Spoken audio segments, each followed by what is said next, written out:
Hi, my name's Ethan Lawrence. This is Jesse Leach from Killswitch Engage. Hi, I'm Scotty Wartooth. Hi, my name's Sean Smith. Hi, my name is Desha Kiva. Hey, this is Ryan McCombs from the band Soil. Ladies and gentlemen, my name is the Raging Cajun Lash LaRue. Hi, I'm Valentina Visintin, and I am a special effects makeup artist, but also a metal singer. And I'm here at the Chronicles of Podcast with Tom and Jamie. So check it out. Stay with us. Happy man. Ladies and gentlemen, this week we are bringing you a wonderful guest who has made a name for herself designing and creating incredible special effects makeup designs on projects like Guardians of the Galaxy, Harry Potter, Game of Thrones, just little independent projects like that, nothing major.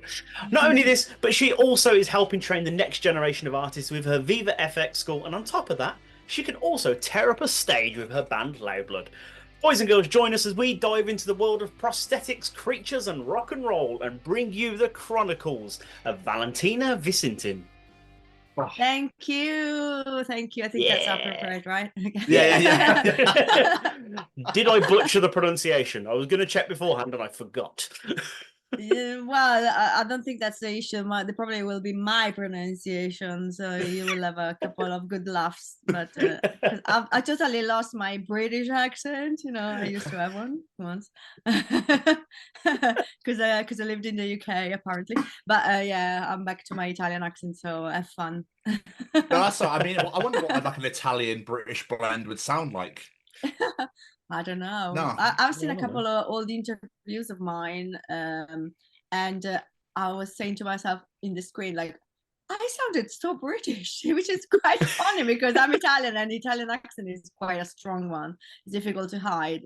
But I could hear myself having a lot of British accent on top of my Italian accent.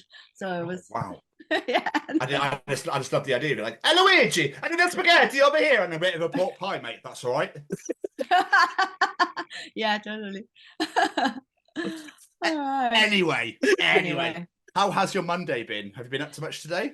Yes, I am. It's been really hectic because I'm preparing for a show called EffectUs, which is a convention about special makeup effects that we hold in Rome.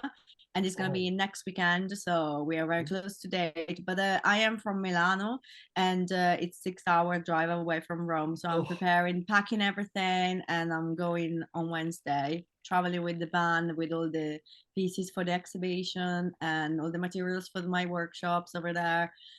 So I'm doing a bit of the education over there too. Yeah, it's been quite hectic. Yeah, I'm very excited. And together I had a job on top, which shoots the following week, and luckily in Rome, so I have to bring everything in at once. But still, it's all overlapped, and it's never nice when it is.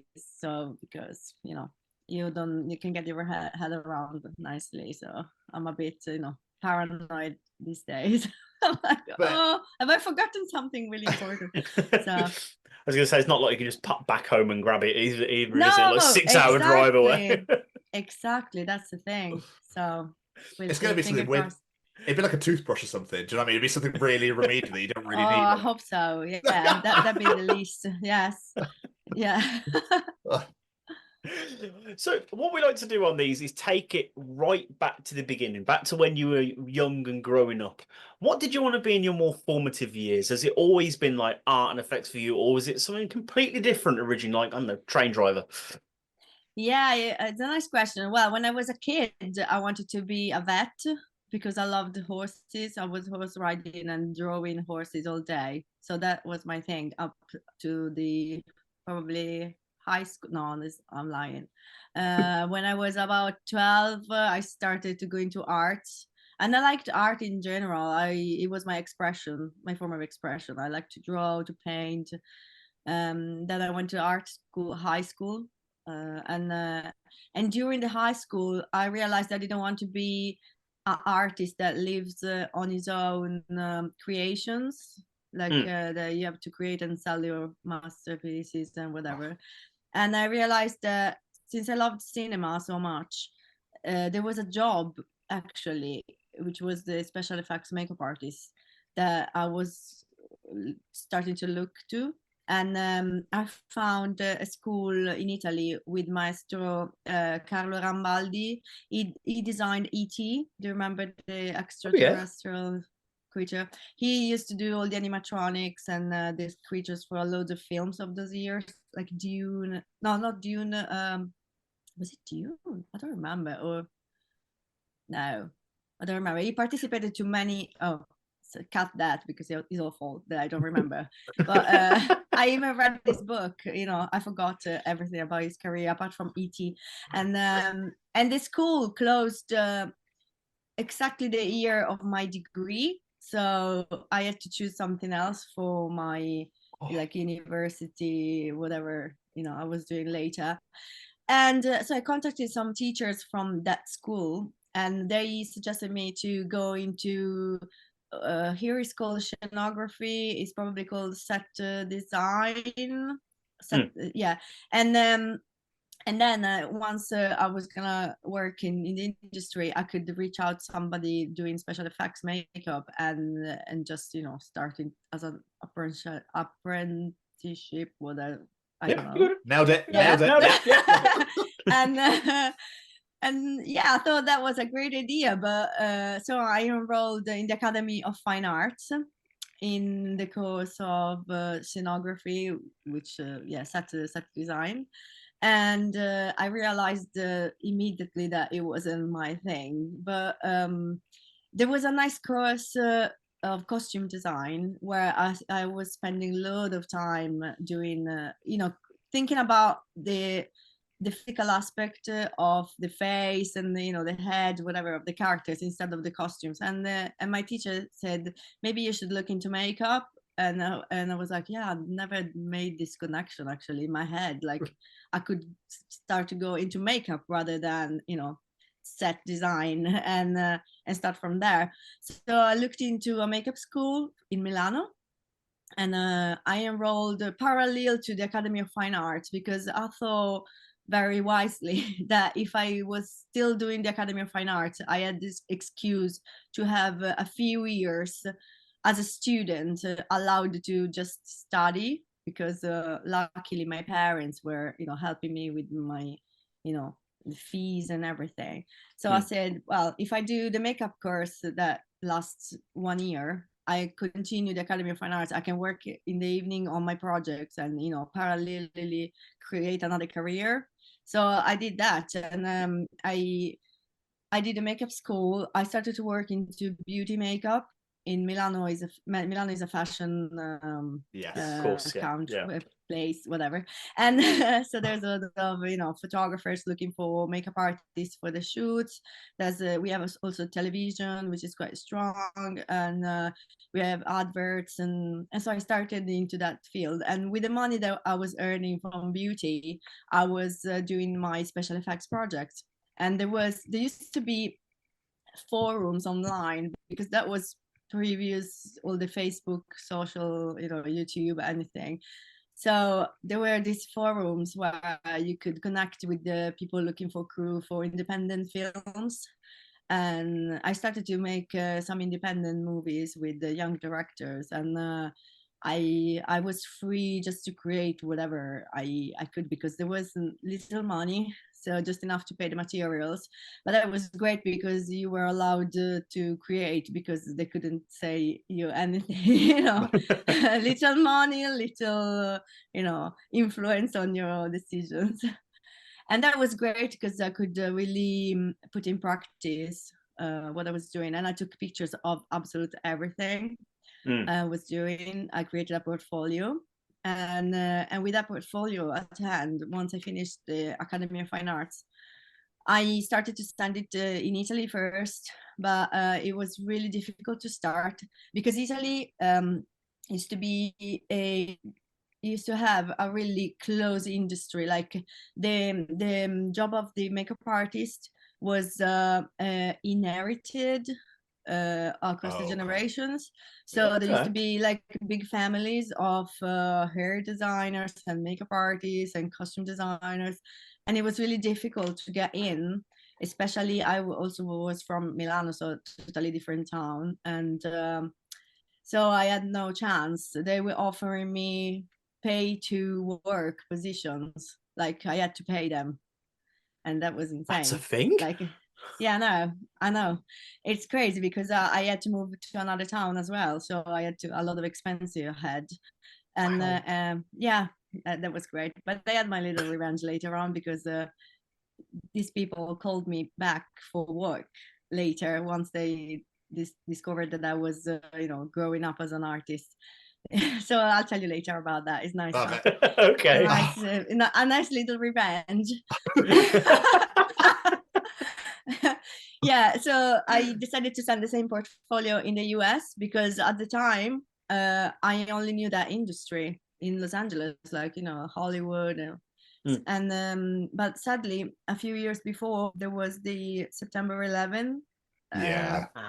So that changed everything in regards of which people could, get the permission to live in the country.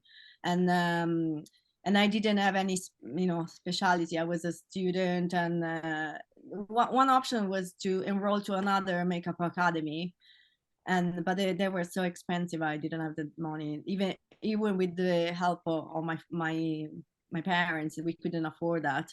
So I started to write to some makeup designers that I admired, and in particular, I remember I contacted Dick Smith.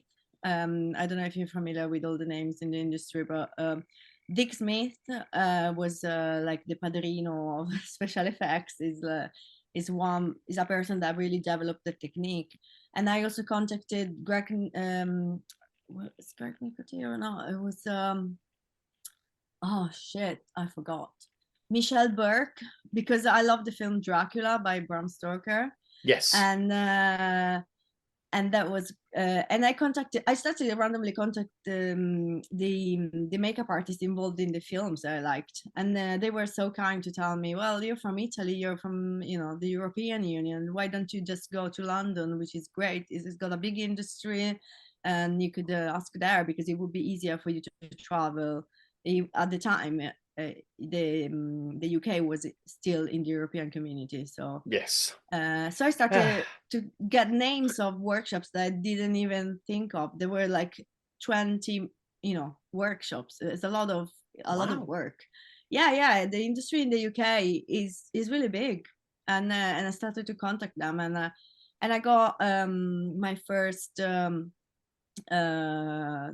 at Millennium FX by Neil Gorton. Yes. And he asked me to come for 2 weeks trial, and those 2 weeks became 7 months. And then I went back for Christmas, and then I went back again. So, and then it's been like 6.5 years there. So Wow. It's been a long ride. And then I came back to Italy in 2014. So it's 10 years now that I'm back.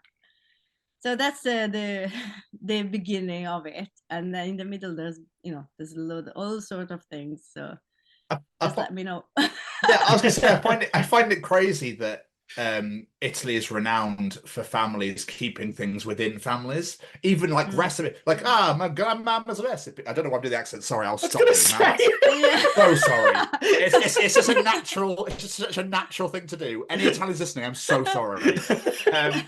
Like it's all right. It's like, it's my grandmother's recipe. We've had this for the family for years. It's like, but surely you could make a business out of this, and you could branch this out, and everybody could try grandmother's pizza or pasta or whatever it may be. Do you know what I mean? So I find that crazy that they do that within the film industry as well. Like, why are they not like, let's bring everyone in and let's build this company and make it massive? Yeah, I don't know. I think maybe without any kind of evilness it's a natural tentative of preservation of the as you call it, tradition. I don't know. Yeah. I think behind all of it is that, and then it eventually became like, I'm afraid to lose my job if somebody's better than us, But that's a mean thought. So you cannot avoid to think that part of it is because of that if somebody else gets in and get noticed, then there's a chance they might have less and less work. which I is see. eventually happened because of a natural, just evolution of things. Because I found that people of a certain how's it called? Sorry, I struggle to find the words because That's okay. I don't use English that often. So once It's okay. the words were coming quicker, now I have to think about them. I wanted to say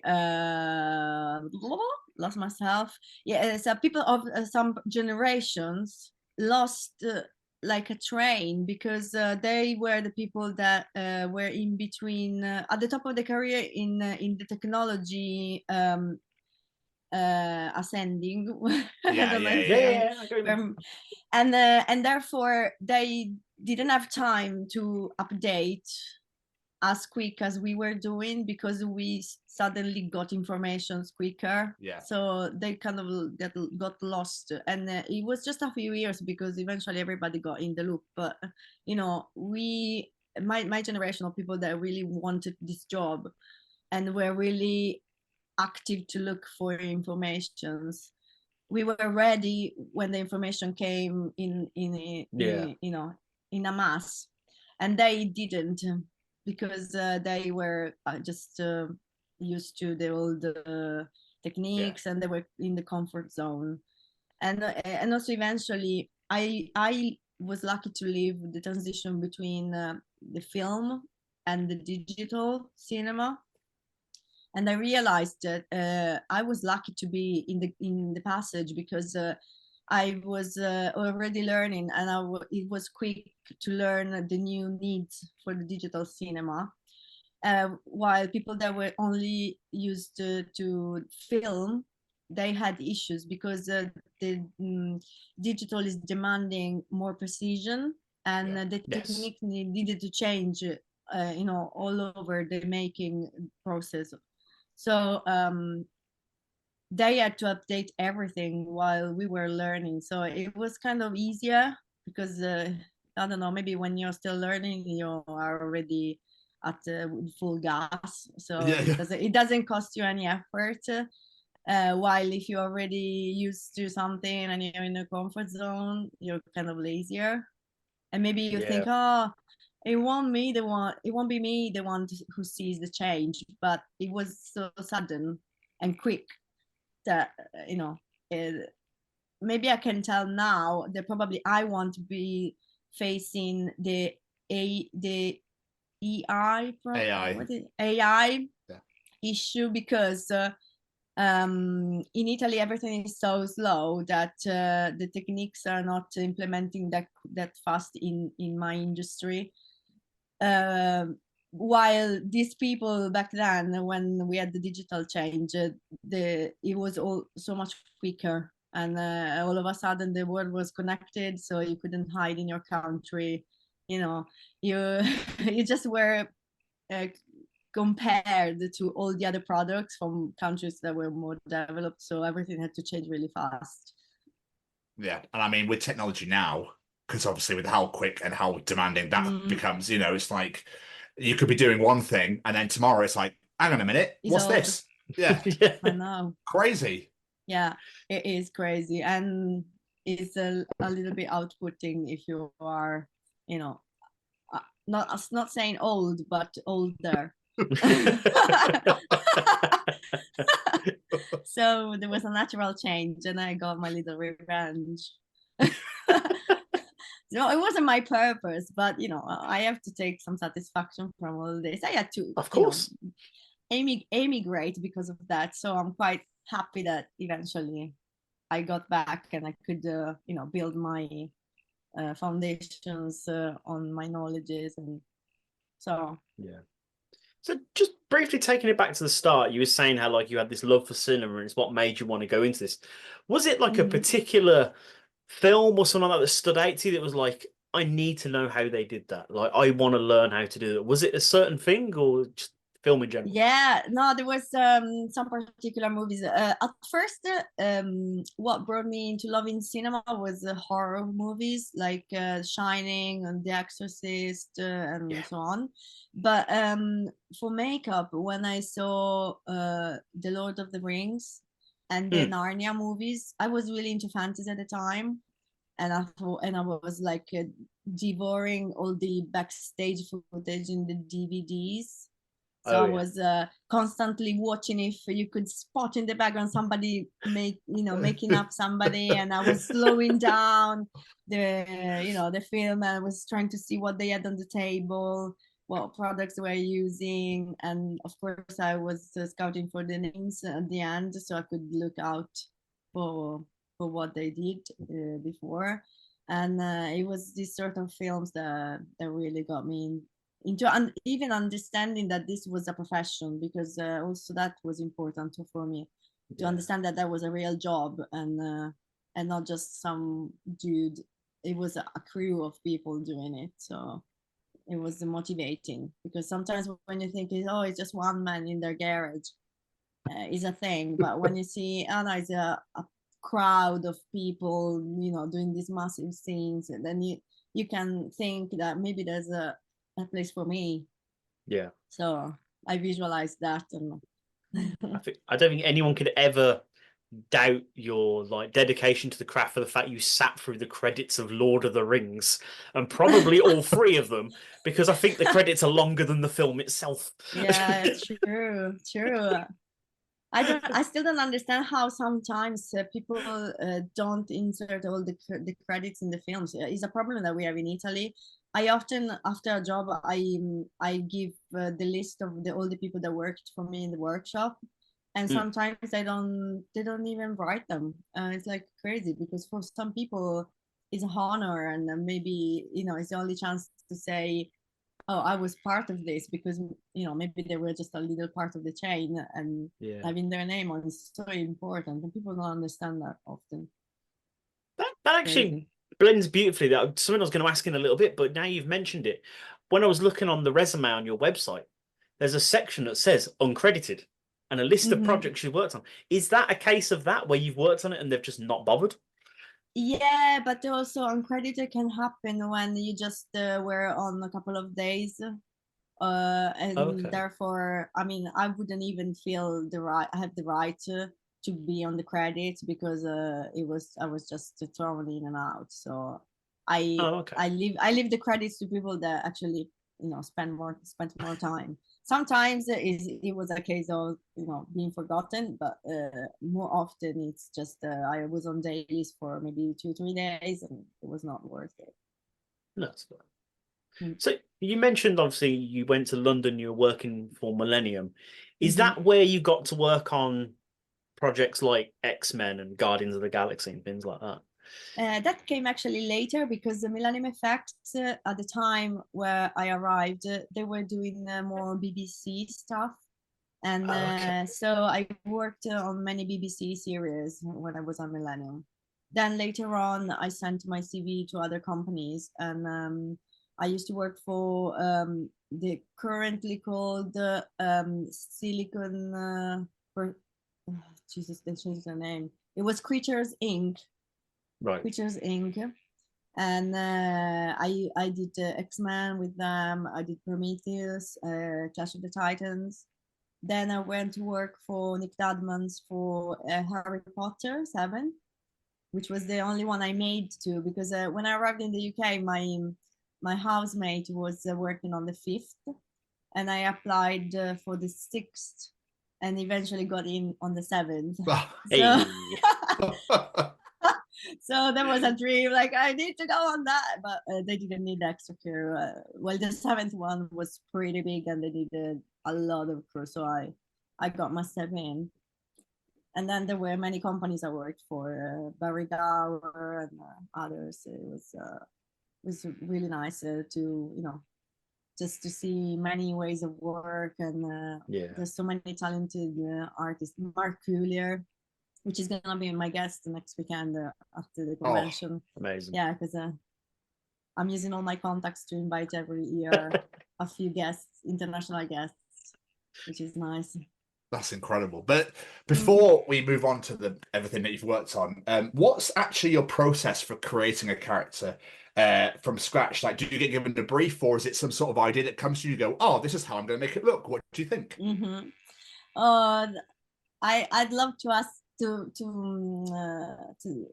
answer this question, if I was in the UK, because in Italy, I must tell you that fantasy is not that common. Okay. So what I do most is old agings and fat makeups or lookalikes. And I've been designing my makeups only when I came back to Italy and started my own company, because all the job I've done in the UK was working for other companies. So they own all the credits for designing those. But what happens is I'm sometimes given a brief of how many characters and what they should be. And the best thing is reading, of course, the screenplay, because you get a better idea of what it looks like. And then it's either I talk to the director if he's got any reference that he wants, or I search for them. And I like to get some pictures of the actor and start to draw digitally on top of their face, because that's what I think is more efficient for me. That's so cool. Yeah, I also do some overlapping from other pictures. I stretch them and just it's like applying another face on top of Yeah, that's them. awesome. And yeah, I like to work digitally like that. But it's a bit of digital paint, so it's old school as well, but on a iPad. And then I present them with the options, and then we proceed with doing live cast or digital scan. Depends. Nowadays, people love it because, of course, it's not invasive. So we do also digital scanning, and then we would sculpt on top of the positive copy of the actor's face, and then we decide how many pieces will the prosthetic be, and then we cut literally the sculpture into pieces that gets positioned on partial casts of the actor's face. So once we got the global sculpt, we decide, okay, we're gonna have 2 cheeks, a chin, forehead. I prefer to have more pieces rather than a big thing going on. It's easier to apply. If you fuck up one run of the material you're casting your piece in, then you would just lose just one bit. Makes sense. And it's easier to apply because you don't have to hold a big mass while you go. You just stick one bit at a time. It's more complicated because, of course, you got to blend everything in nicely, and you don't have to see any edges. But it moves much better as well, and it allows you to be really thin as well with the sculpt. Yeah, and that's it. We do a makeup test when we are allowed to have a decent amount of time to make any changes, because sometimes makeup tests are so close to the shooting that it's almost pointless to do them. Well, it's never pointless because you can time how long it takes you, so you can make a nice cool shoot with the right times. But if you're doing a test with the purpose of changing something, you need almost the same time that you had before, because you need to resculpt, So sometimes you're given such a small time frame that you spend like weekends trying to, make up with with the deadline, and it's awful. And I think in Italy, they're so used to work really fast. Just to give you an idea, a film in the UK is usually shot between 2 months, and it could be even 6 months if it's a big budget. In Italy, it's between 4 weeks and 6 weeks. A film. Wow, holy shit! Yeah, a really big project could be 2.5 months. It's ridiculously less. It's crazy. A TV series in the UK used to take us like 10 months, a year of filming. I remember Game of Thrones being like, the first one was 10 months. The following ones were even longer because they had all the time in the world. In Italy, it's the average is between 18 and 26 weeks. Weeks. That's mad. I know. And sometimes people ask me, like, are you not regretting that you came back to such, frantic work? I'm like, well, I worked for almost 10 years because on and off, and like I came back as well to the UK for some projects. I enjoyed to have a lot of time, but I was missing something, which was being creative really quickly. And I like to work under pressure, unfortunately, sadly, which is so I found that really funny, just not funny. It was really good fun to be able to create something really quick, solve problems really quick, and also when they invert dates in the schedule and you get anticipated for something that should take a lot more time to make, and you have to find a solution for that. I get really excited about that for some reason.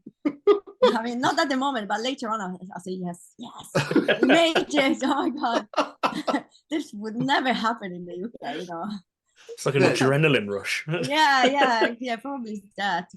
I don't know. I cannot explain to myself because I even cry on jobs. So, I mean, it's not always fun. But looking it from far, I think now I'm enjoying the fact that I have to be really, quick and fast and trying to find the cheapest but most beautiful solution. And maybe I will regret it later on. Sometimes I think about the nice time I had, having time to set up my table. I would lay down on my brushes. I would clean all my airbrushes before starting to work. I was preparing everything. I even have time to look at the table and say, now everything is tidy. I should show you my table now. It's like a war scene. It's everything is exploded. I don't have time to, lay everything up anymore. I have to just, while I'm sculpting, I'm already taking something from behind. I'm like, whoa, there's no time for it. That's the brush pile. It's in there somewhere. It's somewhere, yeah, exactly. It's really different. Just no, I just take it you just never sleep.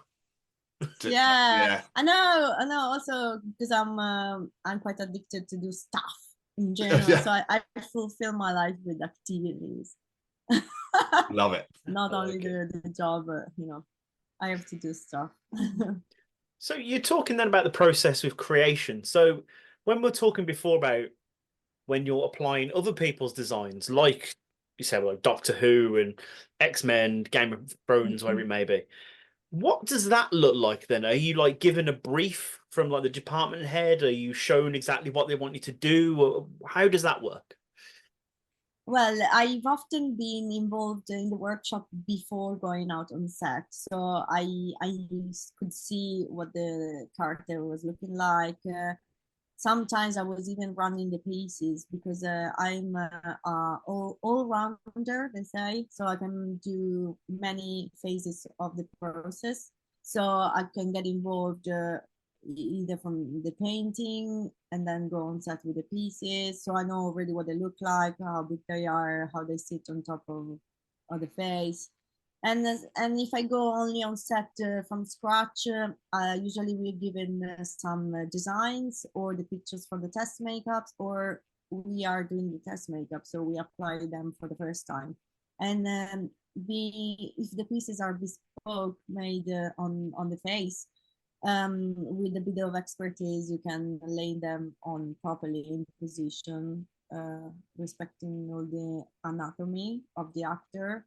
And then if you're given strict direction on how to paint it, then you follow those guidelines. And if you are kind of free to go, you would just experiment. But usually, if it's a particular character, like let's say he's got a very specific color, like on X-Men, I was doing Azazel, which is a red makeup.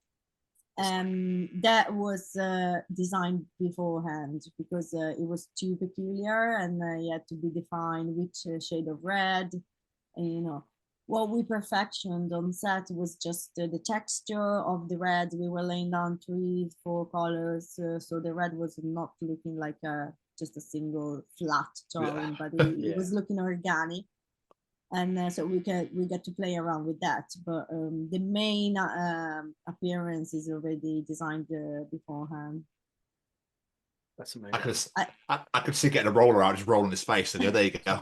Yeah, no, exactly. Yeah, sometimes it's quite sad that people don't see how much effort is put into, just painting a character that just looks red on screen. I remember on Guardian of the Galaxy, I was doing Nebula together with Victoria Holt, and she had like a blue face, but the center of her face was purple. And in the film, you don't get to see that. She looks almost blue all the time because of the lightings. So we were the only one that knew exactly how many colors were on her. Then you would perceive that there's a different shade of blue, but not there was so much purple in it. Let's say the satellite was altering that a little, and so I started to download all the pictures, the official pictures, because we were not allowed to take our pictures on set. Yeah, no, we could just for continuity, but we couldn't. We weren't allowed to have like a full catalog of memories. Okay. So I was downloading them from the internet, and I couldn't find one that matched the actual paint job. Which That's is such funny. A shame. Yeah, no, sometimes you don't get to see the whole shades, but I mean, we have also to remind that it's not about our job; it's about the whole picture. So, well, yeah. Sometimes I have to step back and don't be jealous or don't be like manic about it, because we are working for something bigger, and we have to remember that sometimes. And that Nebula look is so iconic. Yeah. So because she's been in so many films now, it just superb job. Yeah, no, we were the lucky ones because we could work on the shaved Karen Gillan, because that was the only film where she allowed to shave, and I think the shape of the head with the shaved head was so much nicer. All the prosthetics were just following their natural curves, and you could see the shape of the skull. It was really nice. Now, I'm not saying it's not nice, but it's a little bulkier. And since I know exactly what her face is, I noticed that, and nobody else will. So, but I thought we were really lucky. Does it kind of like spoil films for you a little bit, knowing how things are done and how things look and that sort of thing? Yeah, totally. Sometimes I get my film ruined by mistakes, but I'm becoming really gentle now, because usually when I saw like mistakes or whatever, I was like, oh shit, they forgot this, the lace, whatever, or the paint or the continuity. And nowadays I say, oh my god, I'm so sorry for them. I'm sure they didn't allow them to retouch on set. No. So I'm really like I totally changed my mind, being a designer and being involved in first place in the responsibility for the whole thing. I know that it's not the artist's fault. Like 99.9% of the times, it's just they didn't allow you to work on set because they were in a rush. The actors just scratched themselves just before the take, and you already touched them up. Whatever the cause is, so they've got their period and the oil on the face is more prominent. Whatever, there's a number of reasons that makes me say now I'm so sorry for them, because and I'm sorry that the editors didn't notice that was a thing that needed a retouch, because sometimes you're not involved in the editing of the films, so you cannot like say, look, I've noticed that at minute 10 there is this little corner, so can you touch it up? You don't get involved, and I don't understand why this is not like a normal thing to do, just to invite people that are involved in the art departments, like costume, hair, makeup, and just make them see if they notice something, because it could be really helpful sometimes. Once you get the final editing, you just touch up the scenes that really need some attention. So I started to ask that in Italy, to get involved in that for free. I said, I'm gonna come for free, but since I'm signing for the job, I want to know if everything is okay, because maybe there was this cut that you didn't like, and you said to the continuity person, I'm not happy with that take, but it's their best acting take, so they cannot not use it.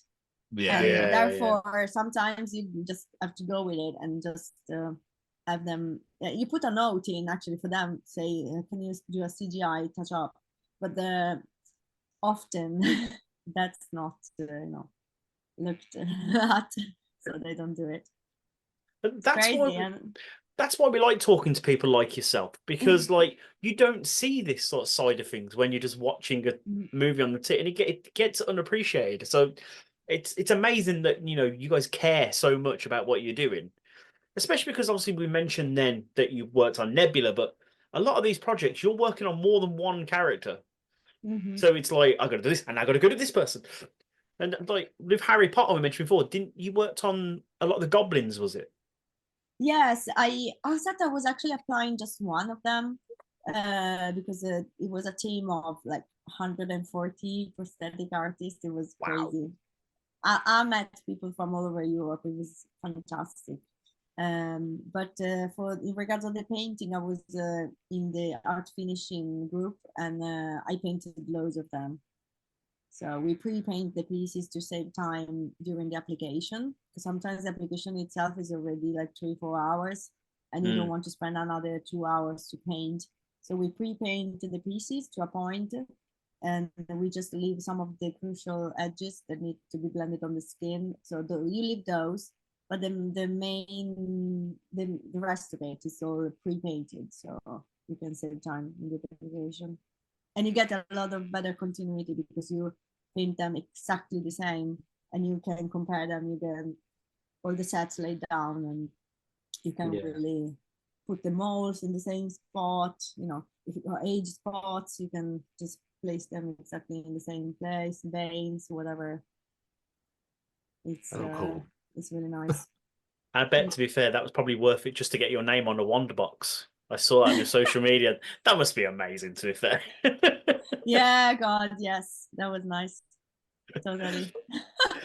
But we were saying then, like, how it can take hours to apply some of these makeups. Like, how do you deal with the actor or the model, like, trying to keep them calm while you're doing all this stuff? Because I would start feeling so claustrophobic after like 20 minutes, let alone 6 hours or however long it takes. Yeah, you don't often get claustrophobic people, luckily, because otherwise they probably wouldn't do this job. But it's really important that you establish a really good relationship with them. So often when we start like at 3 or 4 a.m., that's not even an issue because they would sleep because they're so tired. So you would just envy them because they're sleeping.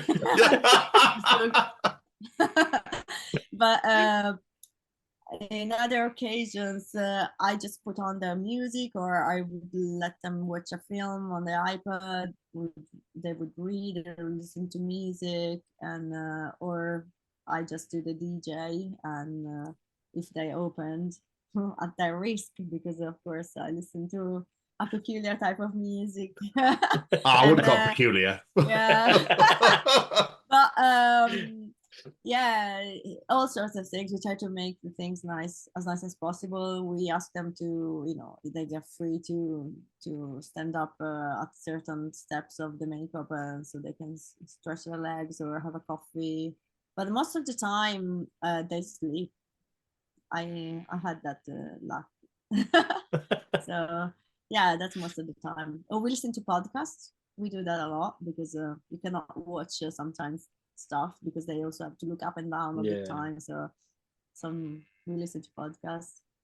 May we recommend one for your next shoot? Yeah, absolutely. Next time I am in the UK, or because not a lot of Italians speak English, sadly, so I cannot use English on all of my listenings, but I will every time I have the chance, absolutely. So we touched on earlier, like you opened up your own studio, Viva FX. What made you decide to go into this world of doing design and taking the lead yourself? Because I knew that I didn't want to work for somebody else again. Not because I had bad experiences, but because in Italy especially, I would rather decide my own way of things. and so it was natural for me to just be the leader and build a crew that I could work with. And my course is my education program was born right to find collaborators that were trained as I wanted. So I'm only taking a few students, and I do my classes once a year. They last for about 5 weeks, but they are really small courses. They last from 1 maximum to 5 days. If you do the whole courses in a row, then you would build a proper, like educational program. But if you are already trained as a makeup artist and you just want to specialize in a small bit, then you could just attend a short course. And I've got both courses for workshop work and courses for set work. So you could choose whatever you like. And I get people from all over Italy, so I'm really happy that, I mean, I get some recognition. And I found most of my collaborators in awesome. my workshops. Yeah, that's great. Yeah, I've been really lucky. So when we spoke to Steve Laporte, who, as I mentioned before we started recording, spoke very highly of you. So we had this conversation of passing the knowledge down, you know, because you need to keep this going. It's such an important part of the film industry. Is that part of the reason why you wanted to train those people as well, just sort of keep that knowledge going? Yes, I've always been interested in developing and passing on the knowledge. I think what shocked me and inspired me, it was when I moved to the UK, and I was just a student who, you know, really wanted to get into the industry, with the background experience of being told, oh, you have to pay to train, you have to pay to come to work. So I expected all the world to be like that. And instead, I got so much generosity from my colleagues in the UK. They were immediately so generous in sharing their knowledge. Sometimes I was afraid to, you know, just look at what they were doing. And they were like, instead, come here, do you want to look what I'm doing? I'm doing this and that, and blah, blah, blah. And it was even Neil Gorton himself in my 2 weeks trial. I had a highlight in my portfolio, which was painting work, and I was able to use the airbrush, because for some reason when I was 18, I bought an airbrush and I started to make drawings on leather jackets and guitars. Oh, so nice. I used to work for a guitar shop, and I was making all the custom designs with the airbrush. So I was doing micro designs, and then he noticed that in the portfolio. So he had me for a couple of weeks to help around in the workshop, just to whoever needed some help. But then one day he said, come with me. And we went in this room, and I expected to be told off or something. And instead he took some reject foam latex from Doctor Who, and he said, I'm going to show you how to paint foam latex, because you know how to hold an airbrush, but you don't know the products that we used to paint on foam latex. I was like, seriously? So he sat down with me for a good 2 hours, showing me all the process. And I was like, then you have to copy this, use these techniques that I showed you, and I'll see you in a couple of days. So he led me all the time to experiment, copy things, and at the end, I just closed the circle, and I knew how to use the airbrush, but then I finally knew how to paint on prosthetics, and I eventually became an art finisher. And I worked a lot as an art finisher. I was really appreciated for that. And immediately when I came back to Italy, I wanted to show all the things I learned. I wanted to be as generous. I think that was really motivating me. And I said, never again that somebody says you have to pay to learn. I said, no, I'm gonna spread the knowledge. And the first thing that I've done, even before the workshop, was I founded a cultural association. It's called the EffectUs, and I started to create these conventions where we organize free workshops for people to learn some of the processes involved in the industry, and they're just on our workshops, but we explain them techniques, and it's quite nice because when you're generous with somebody, then you create like a coil, and people are generous with each other, and even if not everybody is, at least somebody else would do it, and eventually the industry is got a lot more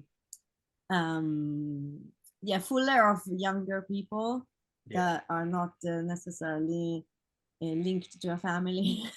So that was my first goal. Definitely pass on the knowledge. Love it. I feel like I'm in Wayne's World. Not worthy. Not worthy. Oh no, but I've got my secret reason to do so, because I want to do less and less, so I can ride my motorcycle and be a singer in my band. But, genius. People don't understand that my generosity is just a selfish, thing. It looks good on paper. It's fine. It's fine. Exactly, right? Exactly.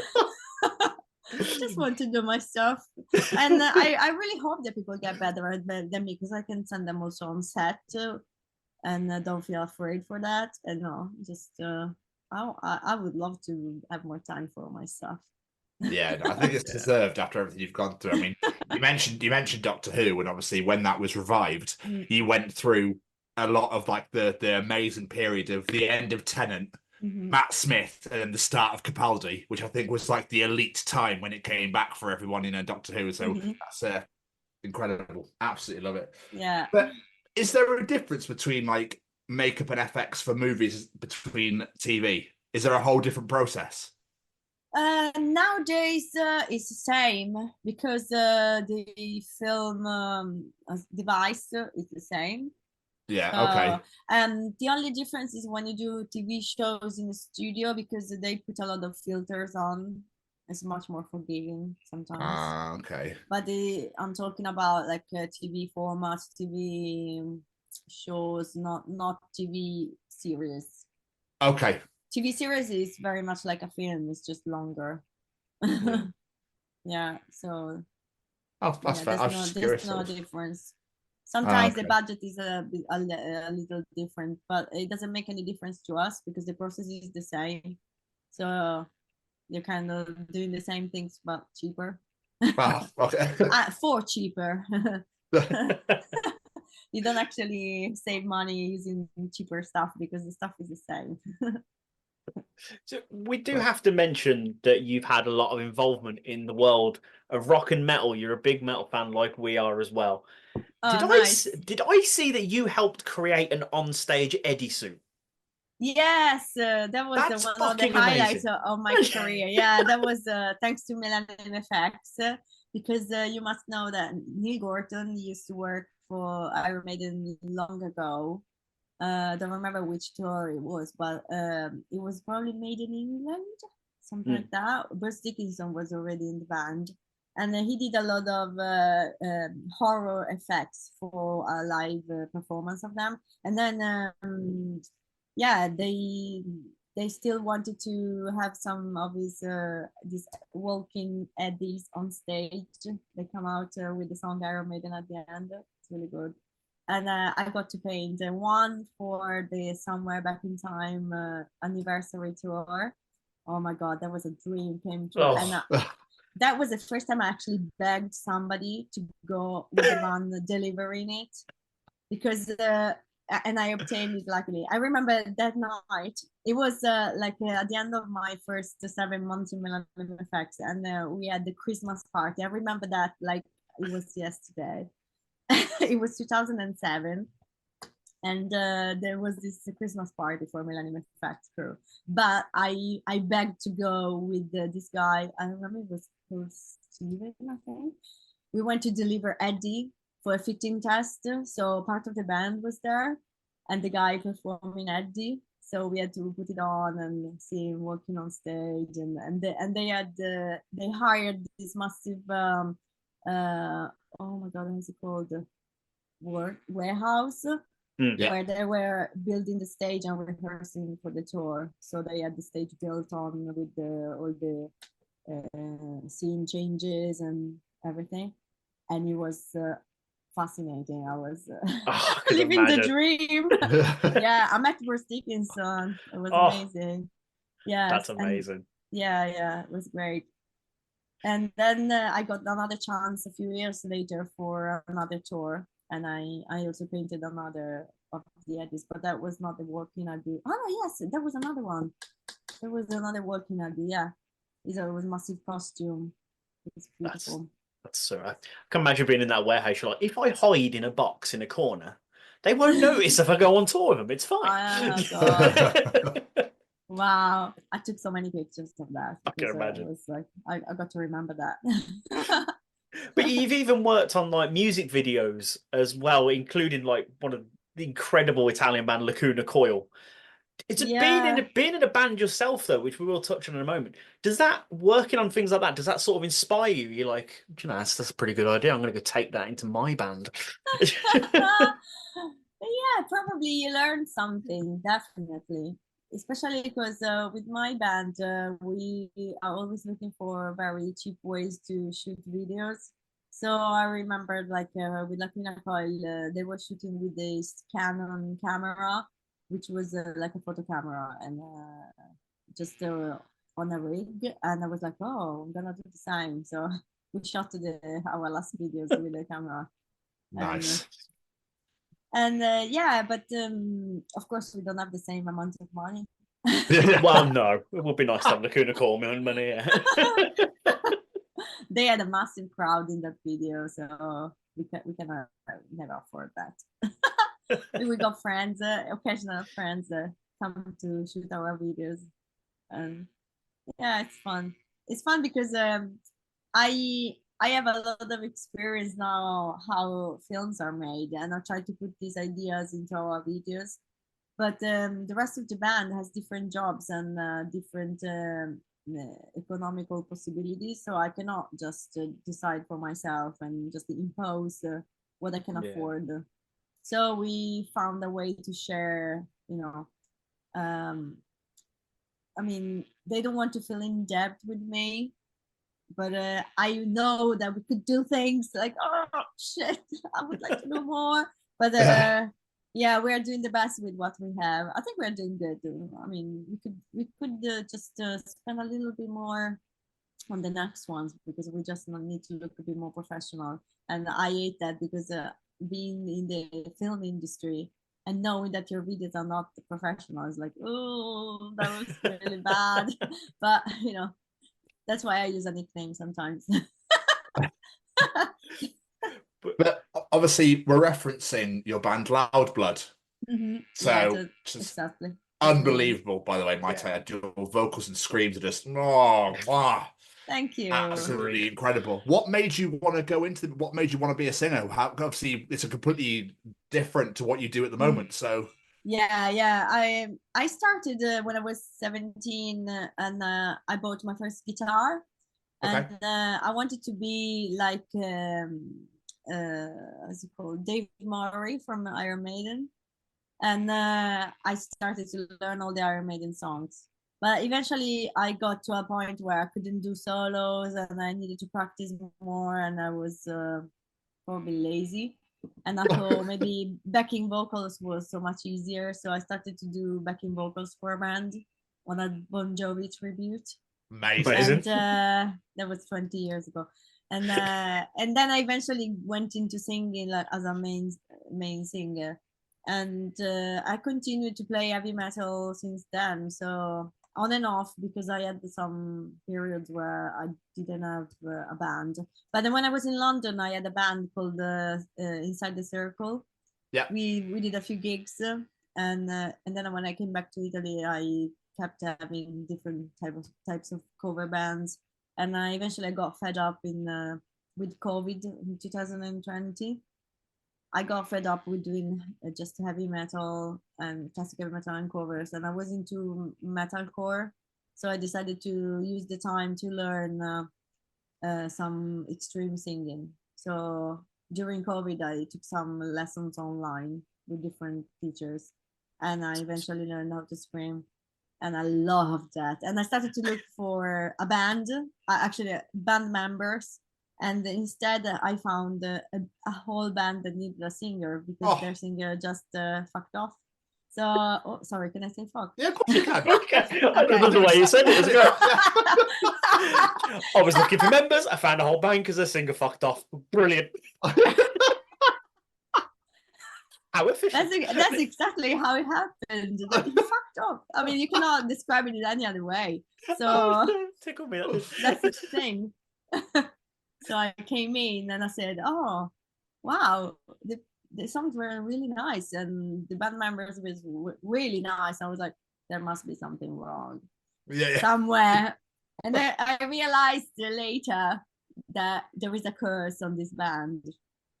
Okay. But it's a funny curse. Like, every now and then we have really bad luck on stuff, and our first album is called Bad Luck for that reason. So our bassist, he lost a fingertip in a drill, like how's it called, the column drill, whatever it's called. Holy shit! I know. And in fact, on our I remember here. On the cover there is a hand holding a heart, and the fingertip it's floating away, like he's leaving his fingertip. And then as soon as we have something important, like in December last year, we had to play a really big gig. We were called by this band, which is growing up a lot in Italy, and he called us to open their release party, and we were 4 bands, and it was our biggest concert ever in a big venue, loads of people, and me and the bassist got really sick. I had fever, 40 degrees. No, I know. I was coughing so hard that my voice just went. But the funny thing is that it's funny because when you lose your voice, you can still scream, because extreme singing doesn't involve your vocal cords, but the false cords. So you are actually able to scream, but not to sing clean. And because our songs are a mix of clean and scream, during the show, I was like, whoa, and then I was sorry, guys. I had to say at the first song, I was like, sorry, guys, I am ill and I cannot sing properly. And people were like, I heard you screaming. And, yeah, I can scream, but I cannot sing. And doesn't make any sense. Sorry, you have to believe me. I'm not that shit, So everybody had a good laugh. I was really honest. I was like, I promise you, I'm not that shit, usually. But you have to come again to see us, because seriously, I wouldn't sing like that normally, but we have to do what we have to do. And I decided not to cancel, because I got ill the night before, so it was even too late. So I didn't want to to leave a hole in the schedule. I was like, I'm gonna just tell them that I'm sick. So the people was really nice, and then I got my it's called it's not the revenge, when you got the second chance. I got my second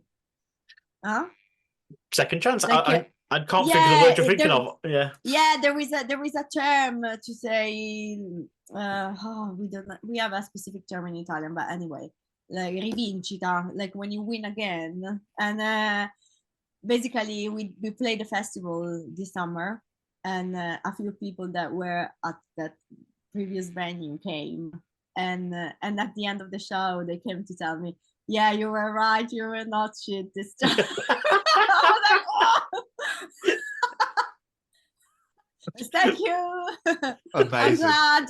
I'm really glad. Incredible. But how do you balance like the band and the special effects work? How do you find like a healthy balance between the two? It's the secret is don't sleep at all. Well, I don't do it, yeah. And that's what I do basically. I don't sleep. No, it's totally doable. Of course, it takes some effort, and I don't have kids.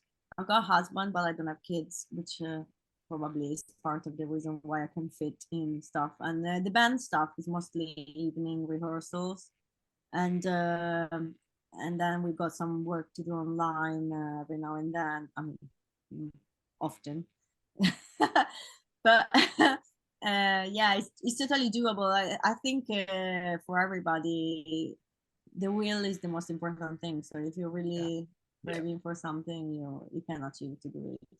Yep. So absolutely. That's what I think. Maybe I won't be able to do it in a few years. So who knows? As far as I can, I do it. Yeah. Enjoy the now. Don't think about it. Enjoy the now. Absolutely. Exactly. Yeah. Exactly. Just if people are listening to this though and they want to go check out some Loud Blood songs, are there one or two that you'd like recommend people check out? Say again, what for?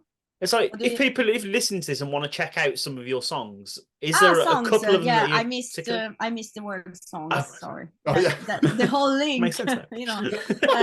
Yeah, we are on every platform, like all the streaming platforms. So it can be iTunes, it can be Spotify, it can be anything. And just digit the Loud Blood on the platform, and we will come up. And we have so far 6 songs out. And the album is going to be released at the end of the year. We still haven't decided the date yet, but it's going to be available digitally at the end of the year. So, and then we got some stuff on YouTube, a few videos. And yeah, we got the socials like the Instagram and Facebook. Don't have TikTok because I couldn't bother, but I know it's really important. I should. Yes. It seems to be the one that everyone loves to use at the moment. Yeah. Especially for music, but yeah, unfortunately. So difficult. I personally really liked the title track of Brave Monsters. That's such a good song. A good song. I listened to it, I was like, oh, this is going straight on the playlist. Yeah, loving this. Oh, that's great. And if I can tell you something special about these songs, when I entered the band, they had already 5 songs with the other singer. Yeah. So it's a lot of songs, and I wrote only 3 of the new ones. But if you can't hear the differences, because I really put a lot of effort into make them mine. So Brave Monsters, for example, is a song from the other singer. But I was lucky that he had a range really close to mine. And so that was a perfect match, luckily. So I'm really proud with what we achieved. But we are ready for the next chapter. We are already starting to compose stuff, newer stuff, which is 100% ours, like as a new band. Yeah. And can't wait because it's gonna be more evil. Yes. I can't wait. Before we start wrapping this up though, is there anything that you're working on at the moment that you can talk about, whether that be with the band or with the special effects work? Anything you've got coming out? Obviously the stuff you can't talk about, but is there anything you can talk about? Oh, well, when they ask me these questions, it's hard to surprise somebody because I'm working mainly on Italian films, which probably abroad are a bit less known. So I'm not working with anyone famous or famous abroad, I mean. So I just can tell you that this year there's some recurrent effects sometimes in a year. Like for example, there is a year where everybody asks you for old agents, everybody asks you for something else. So this year is the year of tits and pregnant bellies. Okay. Okay. Phenomenal. How was that? That is, I couldn't have asked for anything more, could you? On 2 different movies. So that's interesting. I genuinely did not expect that to go that way. That's the tagline for this interview. Tits and pregnant bellies. Exactly. It's done. So I started the year with a film which had a few of those, and I'm finishing the year with another film that has a few of those. Incredible. So my workshop is covered with the boobies and and mountains of bellies because they look like heels, flesh heels. So it's It's quite weird. You enter and you see only boobs on the table. It's like all curvy. I want to see the fun part of it because Incredible. I was crying a minute before this interview. No, I'm joking. Oh, But it's been a hectic week, so I can't wait for it. oh bless for it you. to be over. imagine. Yeah, I bet. Yeah. And the fact you've taken the time out to sit with us and do this after such a hectic week is massively appreciated. But that's Really. good. Just to escape with the head. It's nice Yeah. to talk to people and meet somebody else. Absolutely. Mr. Stevens, do you have any more questions for our wonderful guest? I do. Before I do ask it though, I think we should do a part 2, don't you, Valentina? Yeah, why not? Yeah, I think we should. I think we should do Definitely, another one of these somewhere down the line. We should definitely do another one of these. I've got so Okay. much stuff I never asked, so I definitely. Oh no! Okay. Anyway, when you first started out on this journey, when you went to doing art at college and that sort of thing, and coming over to us for so many years, did you ever think this is where your life would be today?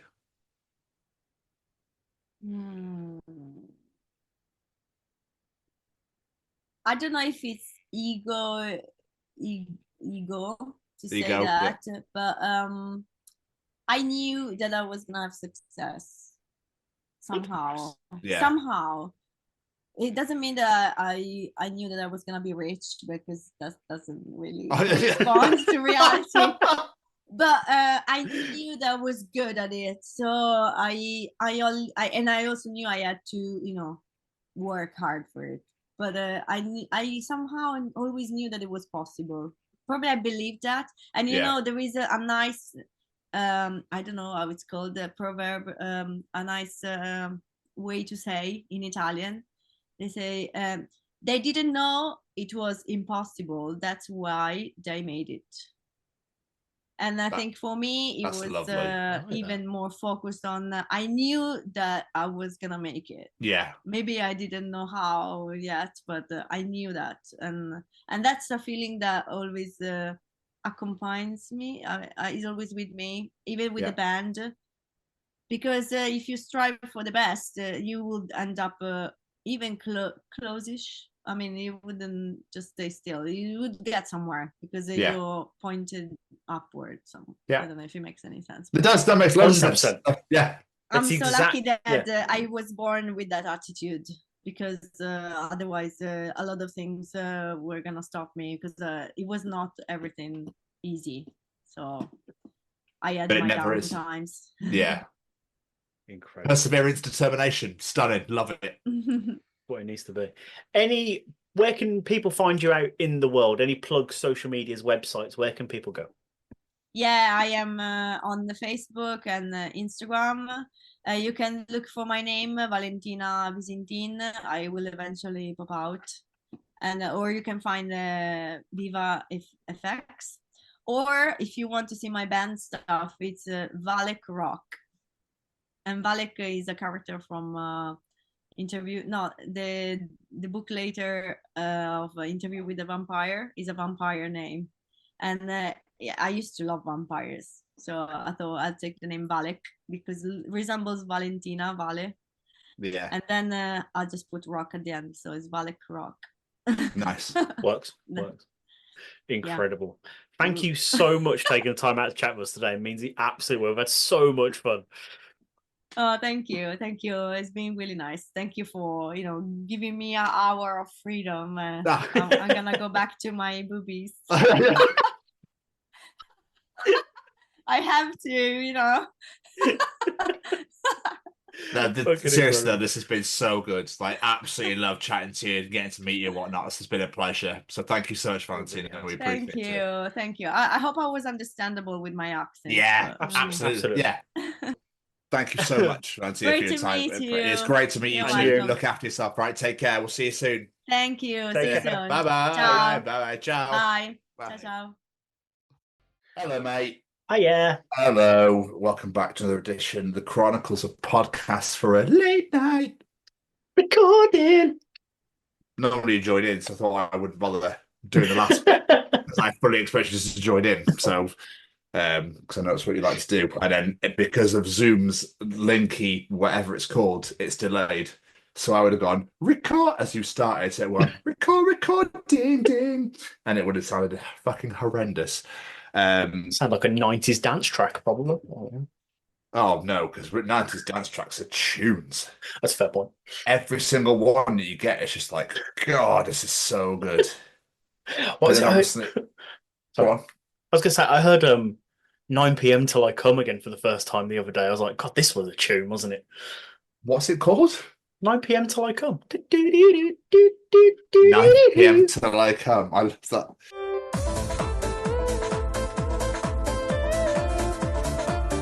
Oh, it's 9 p.m. Let's come now. Awesome, I know. I love just obviously making sweet love to your wife, and it's like 8:30. Like, fuck love, we're gonna go for half an hour. I'm not allowed to come till 9. Like, yeah, that's how much of that. I remember being obsessed with Ultra Beats' Pretty Green Eyes. I remember being absolutely obsessed with that song. Oh, Pretty Green Eyes. Thanks for that. That was completely not. That's fine. For those of you who weren't aware, that's how the chorus went. Yes, it was.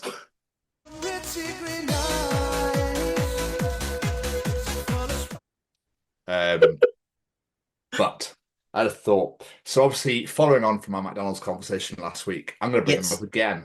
Oh, okay. So I truly feel they should put McDonald's drive-thrus on driving tests. Because first things first, the amount of fucking people that go to them to begin with, I feel like I should be part of the 3-point turn or the parking or the in reverse stuff or a drive-through. And you can order whatever you want. Because those fucking turnings and how thin that road is, I mean, if you can get through that hitting the curb, I think you should pass automatically. I mean, I can completely see the logic. I'm down for this. Yeah. Yeah. But do you know, I don't think Burger King have drive-thrus. They must do. I don't There's one in Gloucester. I don't know, to be honest. I don't remember the last time I saw one, but they might do. Didn't Burger King disappear for a while, then come back? Yeah, it was massive and in competition with McDonald's, and then it fucked off. And then it came back, and it's every now and again you see one. Yeah, and their burgers are 15 quid. That's why no one goes to them, because they're so fucking expensive. And they're like, what we'll do is we'll use a Bristolian woman to sell it for us. And I think that will really fucking sell it to everybody, because no one can be angry at a Bristolian. Not the advert, the smoke advert, or it's me by smoke. I've not seen that. Have you not seen that? Okay. That sounds amazing, though. I'm sure you're throwing. Yes, my point is proven. Yeah, too fair. My point is proven. But yeah, I feel like they should put drive-thrus on fucking driving tests to see if you can actually weave your way through the fucking how tiny those turnings are and how tiny that road is. I mean, without the wing mirror clipping their window, and that's, you know what I mean, because of how fucking tight it is. How close do you get? It's how close do you want to fucking get? Do you know what I mean? For short people, that's fucking awful because they've got to really fucking reach. Plus, you get testing how quickly you can stop because the car in front of you just suddenly fucking stops at the window. There's loads of little test things in there. Yeah. I read a thing earlier as well, which was don't stare at us through the window or something. Make my food. You better put everything in there as well, because for some reason you can't get them right either. Yeah. Why? I don't get that. How do you get it wrong? It's written on the fucking receipt. You just check it off as you're putting it in the bag. Just take your time. I know it's fast food, but it has to be fast service. The one that we go for the drive-through. You don't have time to look through the window. You literally drive up and go, get this, pay me, go to the next window, wait, yeah, okay, get your food, fuck off. All right, bye. That was quick. That was fucking quick. Just Birmingham for you, mate. I don't think they actually really want to speak to anybody. Nah, don't blame them. I remember being on a walk to work. I've not been back very long, I don't think. And it was one of those reasons where I was like, oh, I remember why I hate living here. And that was essentially because I was walking to work and I got to where KFC is on the Tewkesbury Road. Yes. And this guy just stopped me out of nowhere and he's like, oh, mate. Hello. This is 8 a.m. And he was like, you'll never guess what? Yeah. He went, won $1 million last night, didn't I? I was like, did you? He goes, yeah, won $1 million last night. So I'm going to celebrate it down the Shamrock. What the fuck? And I was like, Okay. The Shamrock down the lower high street, the bar that nobody fucking goes to. Yes, I'll go down there. You'll have some celebratory drinks. Now, if I'd won £1,000,000, I don't think I'd want to go down the lower high street to the Shamrock pub for drinks. I would be on a plane. Why? And plus, I wouldn't be telling strangers that I've got £1,000,000. Yeah, it was weird as fuck. Was that after the races by any chance? I can't remember.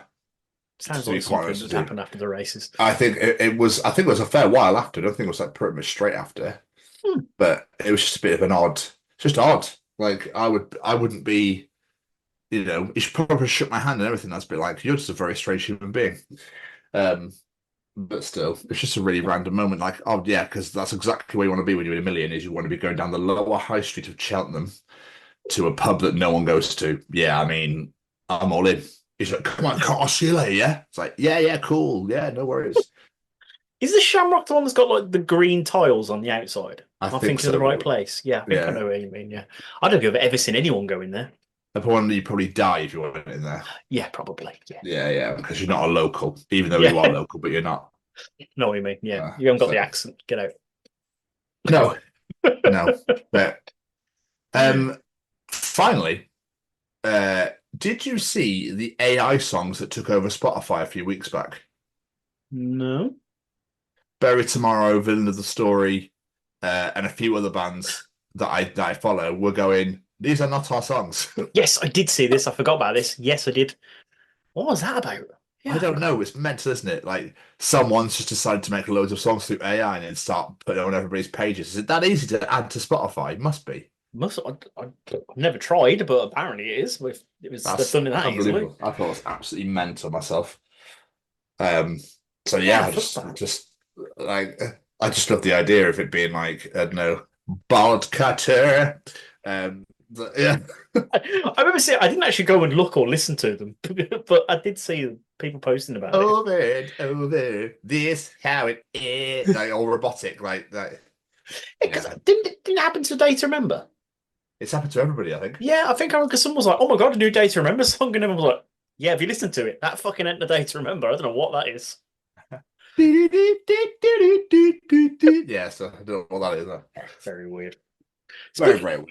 Speaking of new music, I realised we'd like to discuss and listen to rock and metal on this show. I didn't actually ask. Have you listened to the new Linkin Park song yet? No. Have you not? No. I really, really, really like it. And I know you're going to tell me I like everything, but no, I genuinely really do. It's one of those things, like, fair play to them and everything else. I'm just not interested. No.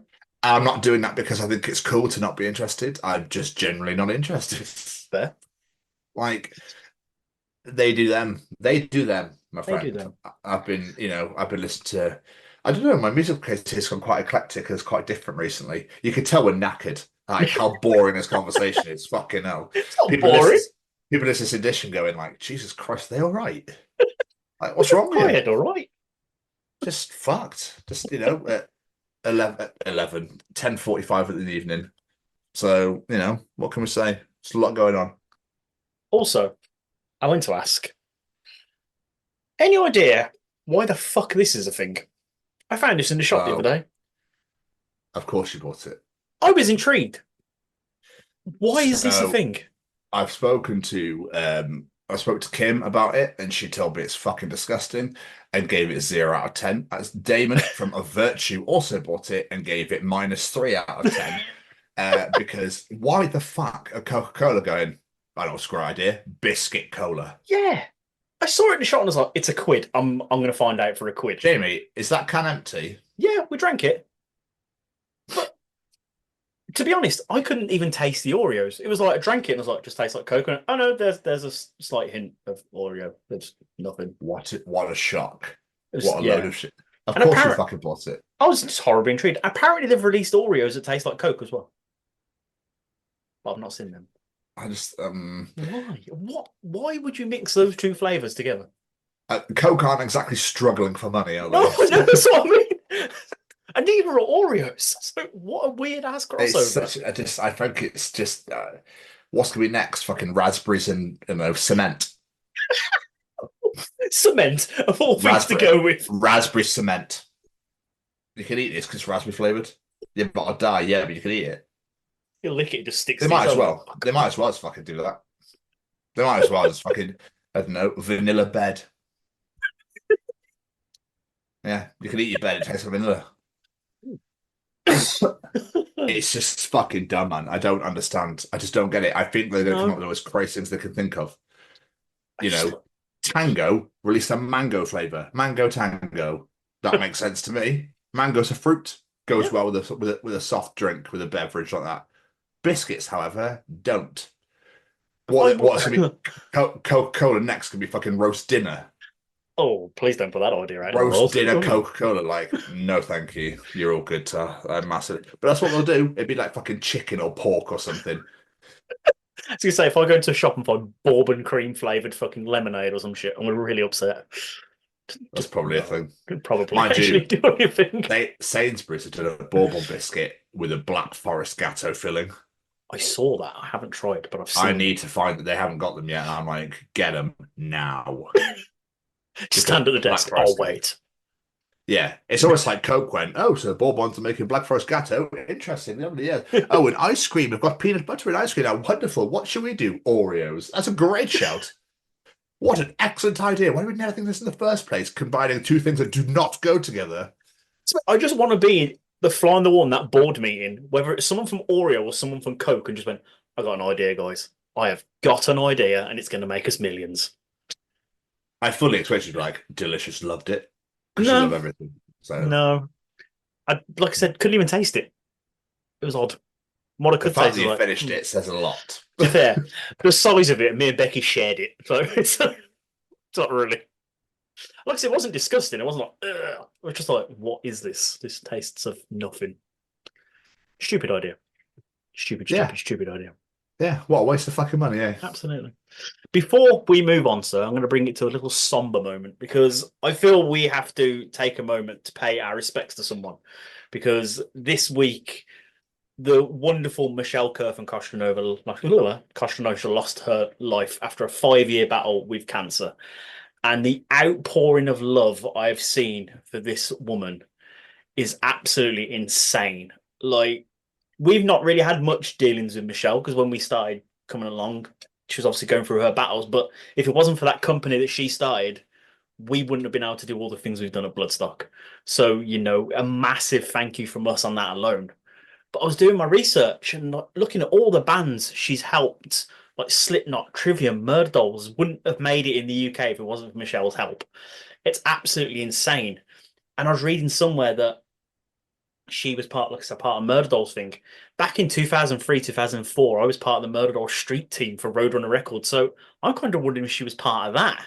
Now I'm looking at it. So it's a mad that, like, even back then, she's helped support it. Oh, absolutely insane. The outpouring of love for her has been absolutely amazing. It really has. So, yeah, it is. It's incredible. And we send all of our peace, love, and hugs to everyone at Cosa Nostra, to all our friends and family, to everyone that knew her. Because it sounds like she was a bit of a fucking legend. Yeah. We did have very, very, very small dealings, emails back and forth and whatnot when we first started doing Bloodstock stuff, and she was nothing but lovely and an absolute hero. So, you know, all of our respects go out to everybody. And it's a very, very sad time in the world of rock and metal. Yeah, you're absolutely right. Yeah, it really is. We lost a fucking good one, it seems. So yeah, all of our love to all of her family, friends, everyone.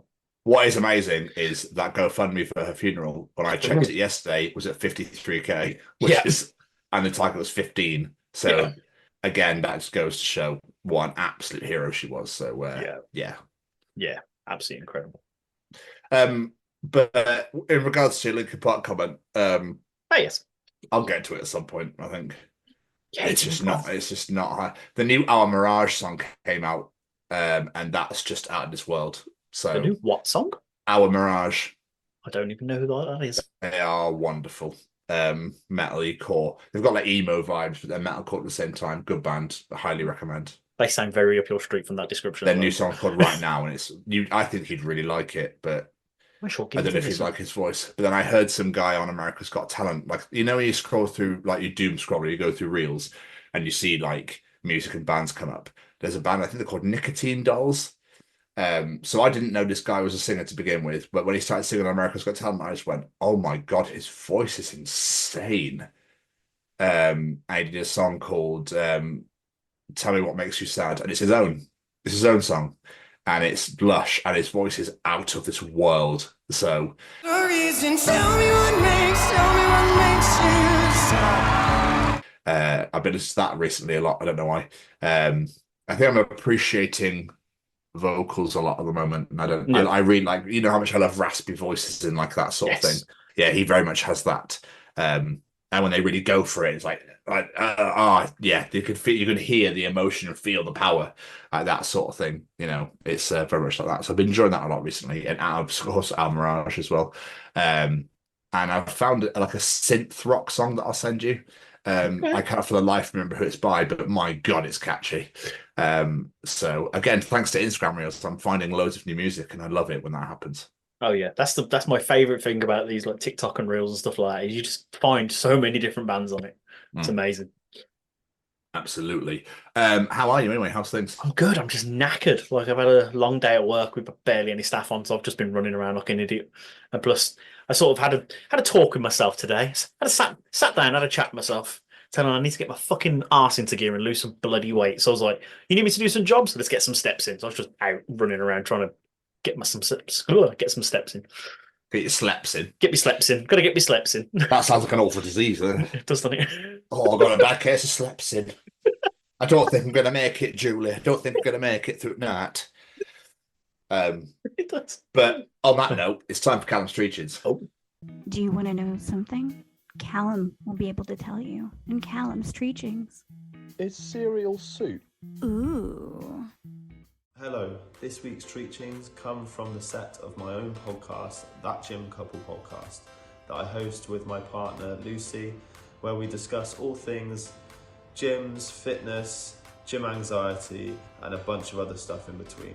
If you do have the opportunity to come and check us out at That Gym Couple Podcast on Spotify and YouTube, we'd very much appreciate it. Callum is back to treat the world, the nation, the universe, the people, the Milky Way, the galaxy, Mars, Venus, wherever you may be from, whatever gaseous emission planet you live on. Callum is treating you. So that's all I can say about that. Gaseous emission planet. I'm pretty sure Neptune kills you, I think. For the Magic School Bus taught me anyway. But anyway, Jamie, what is Callum treating us this week? Really, it doesn't matter if a glass is half full or half empty. What really matters is what's in it. I mean, yeah, he's got a point. I wonder where he's going after that for a second. I hope it's not fucking Oreo-flavoured Coke, Callum. That's all I can say. That fucking disgusting piece of shit. What was it? Was it Raspberry Ripple Fanta you drank last time as well? That was really nice. Raspberry Ripple Iron Brew. That was really nice. Iron Brew? Yeah, it's Raspberry Ripple Iron Brew. Yeah, why they don't ever disgrace I was waiting for that. my nation's drink ever again. You fucking leave that alone. I did think that was quite brave. Never. I bet every single Scottish person just looked at that and went, "What the fuck is that?" Probably. Absolutely not. And started throwing it like into the river or something. I don't fucking know. There's just no way you tamper with a delicacy like that. Right, on the streets of Glasgow all over flavoured. Oh, yeah. I love watching videos of people trying it for the first time. I think it was the Euros when the Germans were trying it, and they were, because obviously us and the Germans just got on really fucking well. Yeah. And they loved us, so they didn't want us to leave. And we gave them cans and bottles of Iron Brew, and they were like, "What the fuck is this?" They drank it and went, "Why is that so delicious? It's bright orange. It's like nuclear orange." And it's called Iron Brew. What's in it? What's it taste of? Iron Brew. Yeah, but what's it taste? Yeah, it's fucking Iron Brew, mate. Like, I don't know what you're fucking expecting, but it's fucking Iron Brew. I enjoy. So yeah, don't be fucking touching our flavors, motherfuckers. Leave us alone. Do whatever you fucking want to the English drinks, but leave us alone. And the Americans, we like our shit how it comes. We don't fucking need you fucking making it like a cocktail. You know what I'm saying? Cocktail. Fuck that shit. Jesus Christ. Do you want a fucking umbrella for that as well? But yes, I mean, I would like a half, I don't know what I was going to say, half a glass of coffee, but Iced coffee, I'll take. Iced coffee, I'd take. What would you prefer your glass to be half full with? I was gonna say, I feel like if it's half full, then it's something that is nasty. You're like, oh, it's all there's half a glass. It's half full, but if it's something really nice, you're like, oh, it's half empty. There's only half here. Oh, I was just curious to know what you'd rather have out of your. Just generally in a drink. Sorry, not a fucking like a whole description on like. So basically, just saying. Philosophy says that back in 1946 we would absolutely love a glass of Coca Cola, but only if it was half empty, because that means you enjoyed that beverage. But if it was half full, then it can get in the fucking bin for all I care. That's a tough one in a glass, mate. To be honest with you, it's a tough one. But I'm probably going to say dandelion and burdock. I fucking love that stuff. I just never see it. Rarely see it though. Yeah. I also want to know what cream of soda is. I love cream soda, but I don't know what it is. Like, it's another one of them. Yeah. Has someone ejaculated into the soda and gone, "There's the cream part"? Well, I hope not. There's such random names for shit. Yeah, it's one of those I probably could find out if I just looked at the ingredients on it or Googled it, but at the same time, I don't want to. I don't think they even know. Probably. Well, they put on this go, proxybutanol, flavorings,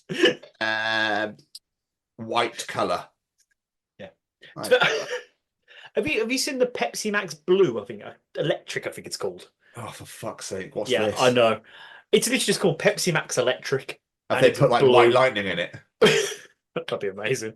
But I was reading the back and it literally says like Pepsi with flavourings. I'm like, what the fuck are the flavourings? Because I don't have a clue. They haven't got a clue themselves. That's why. Even the top dogs at the top, they're like, let's call it electric. Yeah, that'll really get them selling. So I don't fucking know. Yeah. They're obviously they're never going to compete with Coke ever. No. I don't know why Coke advertise. They don't need to. Don't need to. They're like Macca's. They don't need to advertise. Unless they want to sell it with Oreos, and then they got to advertise because no one's fucking buying it otherwise. No, wrong. That's so many levels. Jamie, what else is Callum teaching us this week? You know how some people don't have an inner monologue in their head? Does that mean telepathy wouldn't work on them? But then if you had an inner monologue in your head, isn't that voices? Yeah. I suppose Not everybody hears voices. I mean, I don't know. Do you have an inner monologue in your I don't think I monologue anything. I do. If I'm thinking about something, I hear it as a voice in my head. I don't. Do you not? No. That's weird to me. Because it's almost like I'm having a conversation with myself in my own head because I can hear my own voice telling me my thoughts. Now you make sense. Now you make sense. It's all come together now. I totally get it. That just tells me everything I need to know, James. After being best friends for 16 years and doing the show for 5, it all now comes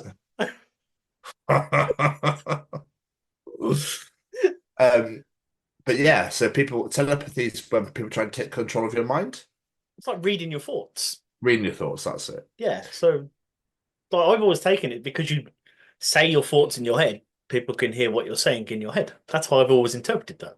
Mind you, if somebody could read my thoughts, I'd be like, how the fuck can you do that? I'd be asking those questions. Do you know that movie, What Women Want? What a load of shit. I forgot that film. Mel Gibson.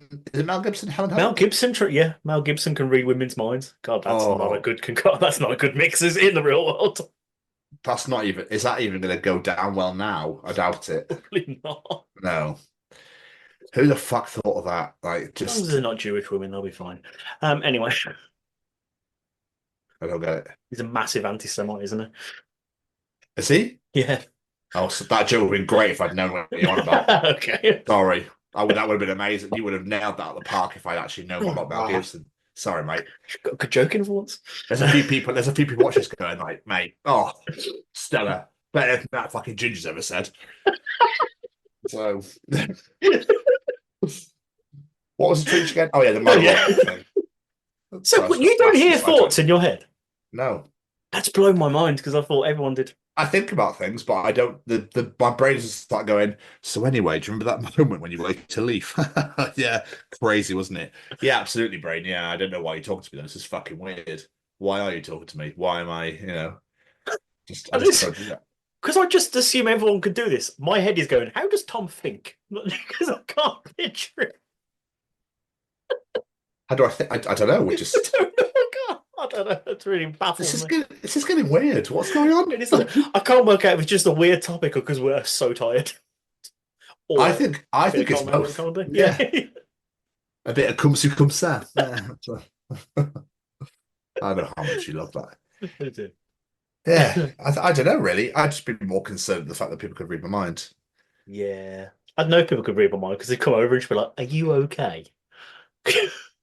I get people going over. It's like, is that the porn you watched? Damn, dude, what the fuck's wrong with you? Black leather couches? What? No. Stepsisters? Oh no, wait, I'm in Jamie's head.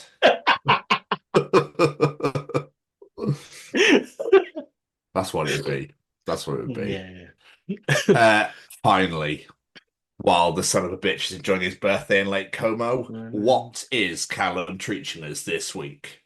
If they got jury duty summons, stranded astronauts would have the most believable and most unlikely reason for not being able to attend. I'm assuming they haven't left yet. I was going to say, yeah, but if they're stranded, how would they even know they was given summons? Yeah, exactly, because there's no internet. There's no way there's Wi-Fi or internet there, surely. Unless the satellite signals, I don't know. I'm intrigued now. Because obviously they stream via satellite, don't they? So they still can get hold and talk to them. So is there Wi-Fi in space? I don't know if it's Wi-Fi, but there's definitely some form of communication. They're like, hello, Gary, mate. So basically what's happened is you've been called in for jury service. We're going to have to bring you down.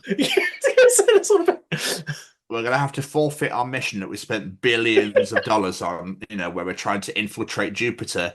But you're going to have to come back.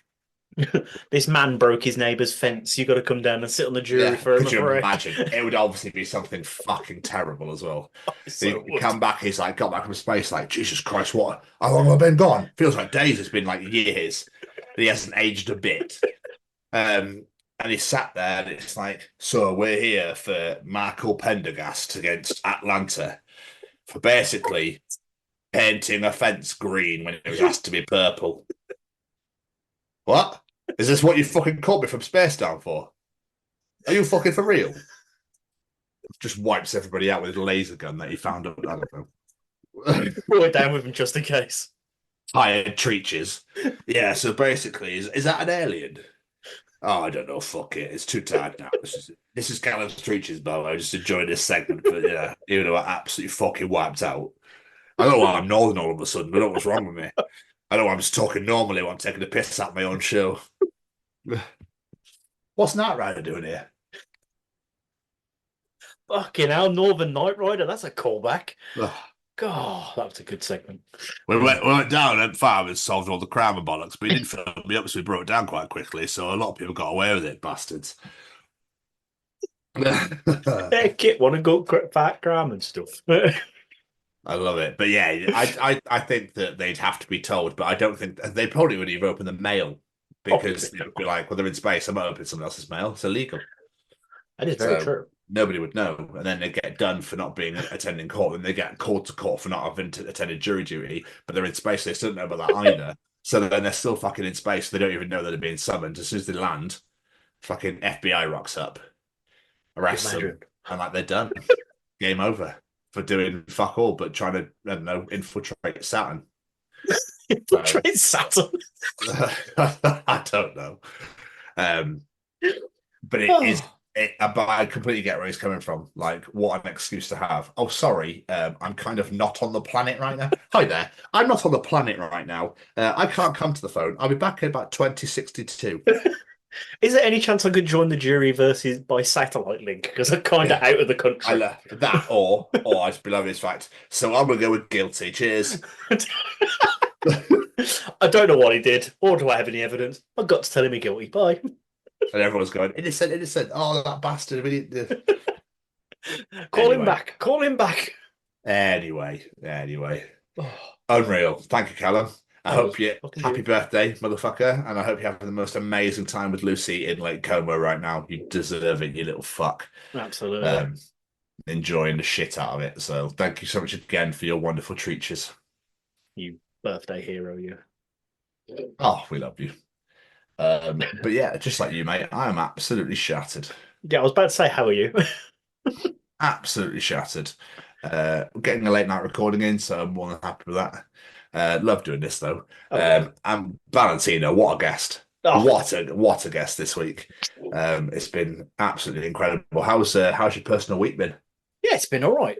I've been Rihanna-ing most of last week and now back in today. I had 2 days off, but the first day is just a wipeout because I'm so tired from doing night shifts. It's just a wipeout. We did a great interview that day, and then I went and saw the kids yesterday, which was always fun. And yeah, that's pretty much it. I haven't really done much this week. Kids, all right? How was that? Yeah, they're all good. My weekly walk back with Harrison, because he's always at work when I'm there. So he always walks me to the train station on the way back. So we always have a nice little father-son natter on the way back. Yeah, all good, all good. Lena's now begging me to take her to go see the new Beetlejuice film because she just loves all things Tim Burton. She's turning into a little goth, and I'm all for it. But yeah, that's pretty much it. Like I said, I've not really done much. Have you seen the new Beetlejuice movie? Not yet. I do want to go see it, but I haven't seen it yet. Verdict, I bet you love it. I don't know. Probably. It's me. I like things. Everything. You mock me, but I'd rather be a person that likes things instead of hating on everything. So it's fine. I'm happy. But I don't hate on everything. I just no, I know you don't. I'm saying. And I, can make opinions of my own where I decide on whether I like it or not, rather than, that was great and it was absolute dog shit. Yeah, it was great. As long as I'm entertained, it's all groovy. I got it. Are you not entertained? I have been Rihanna-ing. I've been in the high street this week, so far so good because there are all wrestling fans in there. So nice. Yeah, and there's men in there to talk to. Hey. So yeah, it's kind of nice. So I'm in there tomorrow and Friday as well. But yesterday didn't end, and lack of staff, it just didn't stop. The people just did not stop coming. And I think I lost my voice by the end of yesterday because I talked so much that by the end of Tuesday afternoon I was like. That's literally what was coming out of my face. So I've been doing a lot of Rihanna in. Obviously NFL Sunday, Steelers won again, which is wonderful. I also broke my own record for NFL fantasy score. I scored 190 points, and I was just a bit like, "What the fuck?" So nice. I'm 2-0 at the moment in fantasy. So we're loving that at the moment. But last year I went 2-0 and was top, and I lost every single game after. So hopefully that's not the way it's going to go. But I had a lot of injured players where I haven't got injured players this time. So so far so good. Yeah, everything fucking crossed.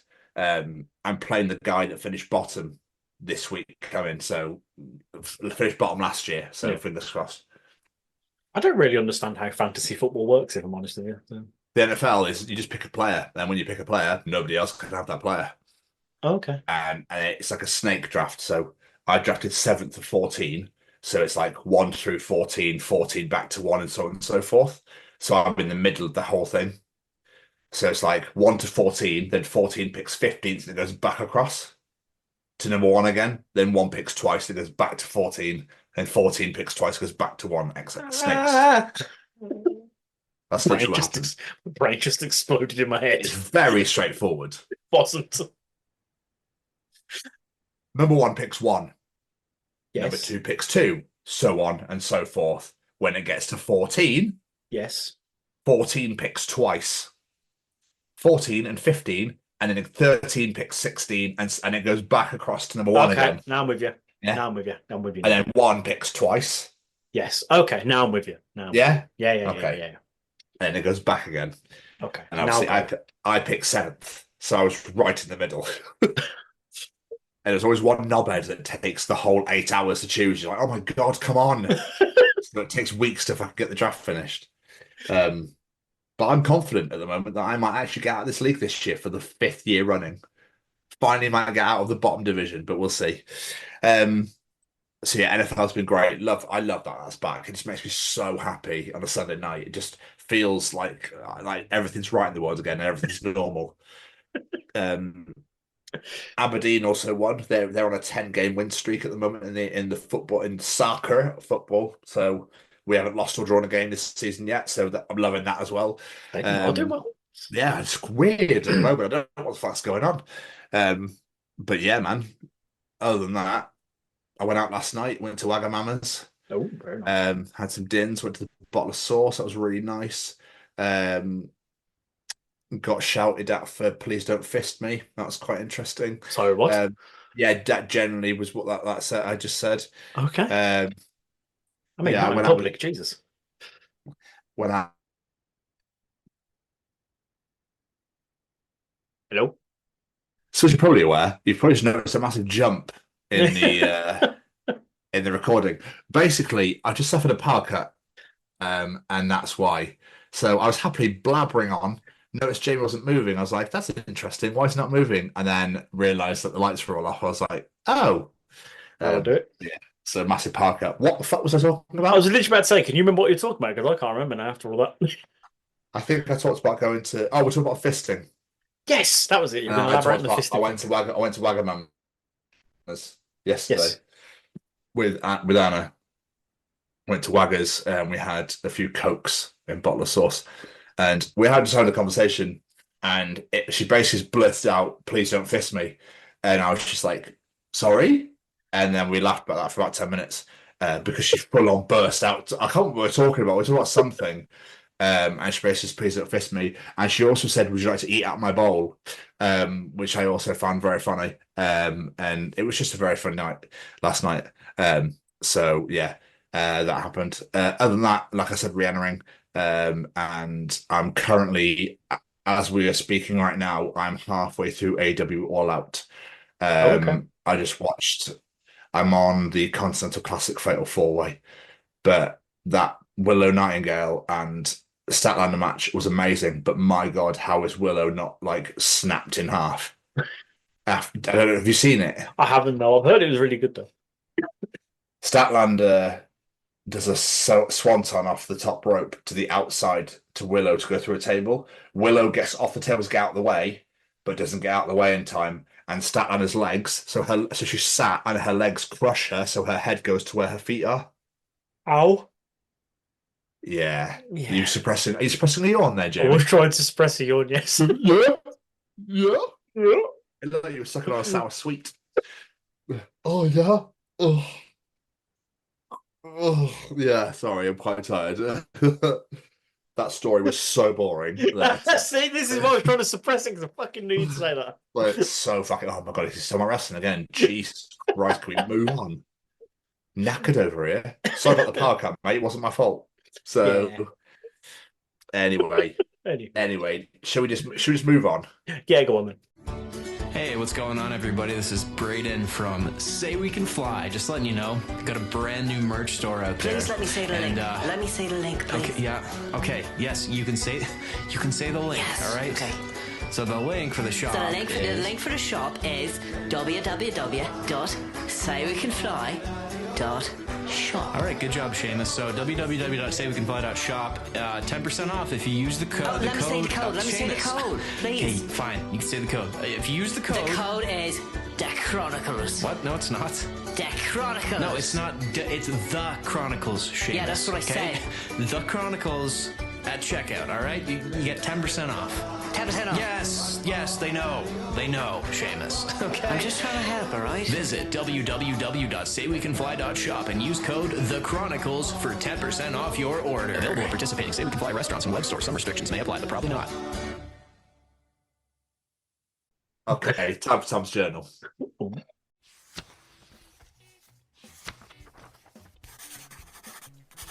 And welcome to another edition of Tom's Journal. So, this is a scam text that I thought was fucking hilarious. Okay. Dear loyal customer, your bank account is being closed. Please confirm PIN at http:// a stupid, like, shitty website thing. The reply was, "Is this a scam?" And they said, "No." And they put, "For your mum's life?" They put, "Oh, my mum's life, fam."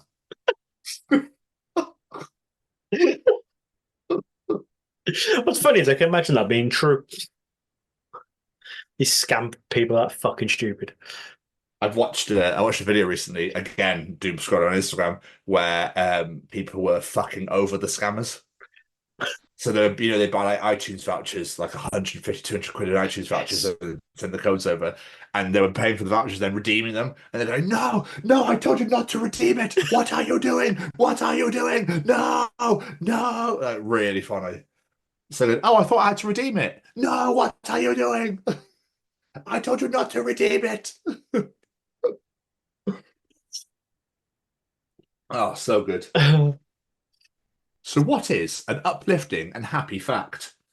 Sunflowers face the sun. When they cannot find the sun, they face each other. Sunflower 1. Where's the sun, bro? Sunflower 2. You are my son, bro. Sunflower 1. Bro.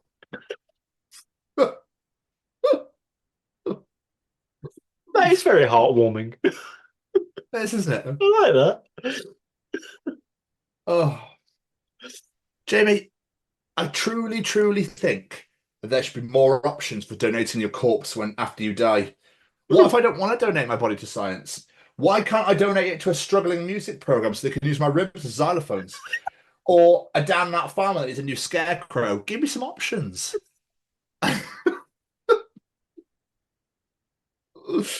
It's one of the ones on the. Yeah, it's a good point actually, but at the same time, there's probably a good job that you can't do that. Although donating your ribcage for a xylophone is fucking great. Imagine it creates like this whole brand new fucking genre of music with xylophone. It's like just playing the tom. Just playing the tom. Just playing the Jameses. Play the James. It's the Chris. That's the Chris. That is.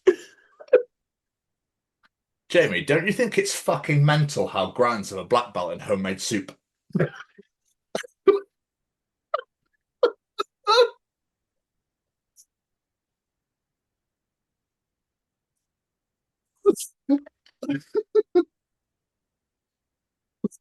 Oh, so good. I like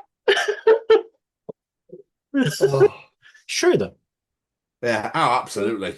Absolutely. Yeah.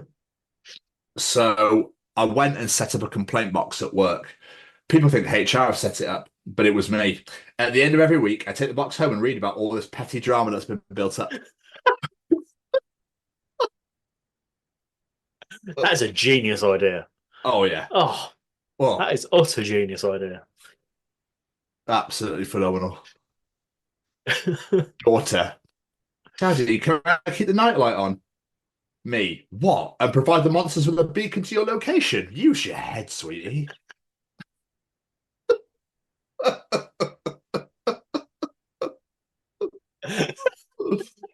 Oh. Sometimes I wish I'd thought of these things. So you waste electricity. It's all right. Do you remember the Microsoft hack, the outage that happened? About 2 months ago? Vaguely, yeah. About 2 months ago. Microsoft outage, but Teams and Outlook are still both fine. It's the adult version of Snow that doesn't set enough for a school closure.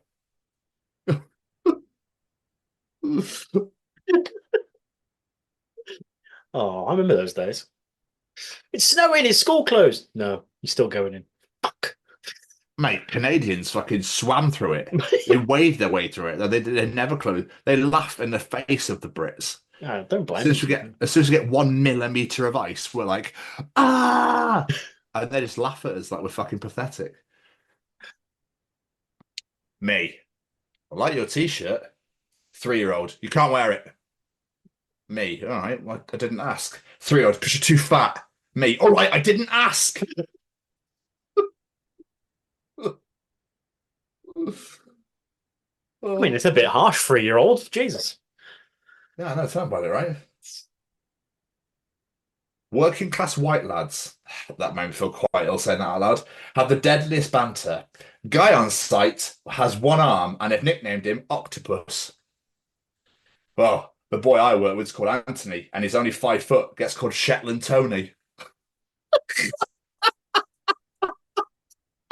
Best nickname ever. You're not going to top that. That's the best one ever. Oh, so good. That's fucking brilliant. That's so fantastic. Couple more. Jimmy, have you ever wondered how many houses you've passed in your lifetime that may have people locked in the basement? Well, I fucking do now. I was going to say no, but now I am. What is someone locked in the basement over there? Oh, God, that's creepy to think.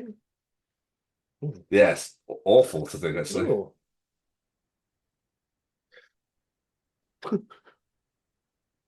And finally, and I know you're going to love this, for how much you love it. Oh, God. Absolutely no one. Old lady from Titanic. Right, listen up about this poor guy I fucked on a cruise. It's so true. I mean, I love that film, like you say, but essentially it is an old woman telling a story about some fucking poor guy that she shagged in a car. That's pretty much it. And then there was plenty of room on that door and she killed him. Oh, yeah, absolutely. But that was another edition of Tom's Journal. Fucking brilliant, that is.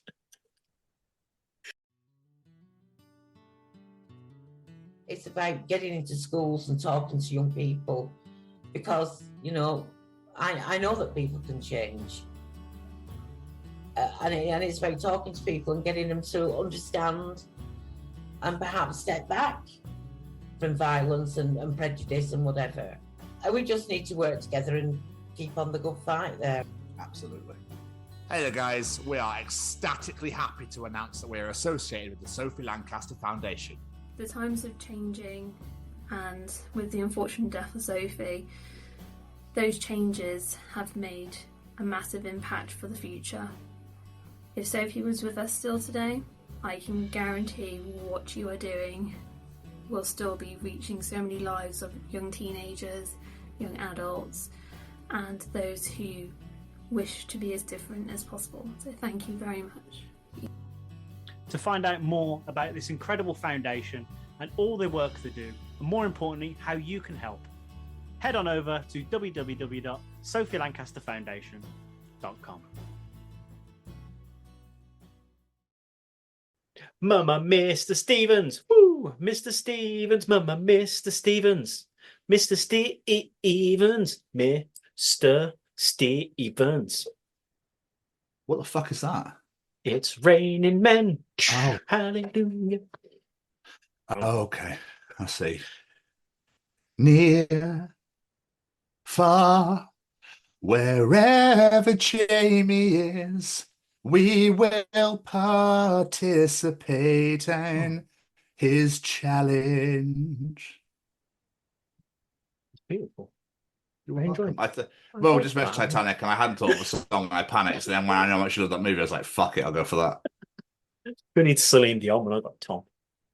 I mean, you need Celine Dion for that. It's audience participation time. Participate. Participate. Participate, bitch.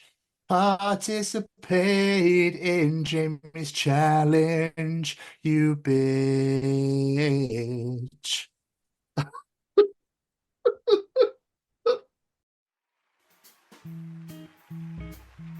Ladies and gentlemen, it's time to participate in Jamie's participation challenge.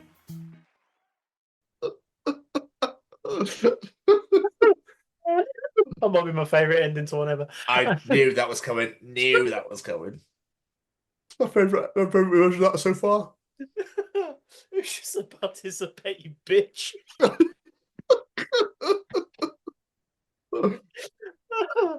Anyway, this week I said us Brits, they like to say we'll stick anything in between two slices of bread and call it a sandwich. And they're probably right. So this week we're asking, what is your favourite unconventional sandwich filling? What say you, Mr. Stevens? So I'll tell you a story first before I answer this question.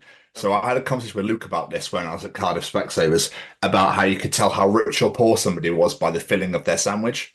So we talked about if you got the bear ham, that you knew that they were quids in and they were living the dream a little bit. If they had like quail's eggs or something ridiculous.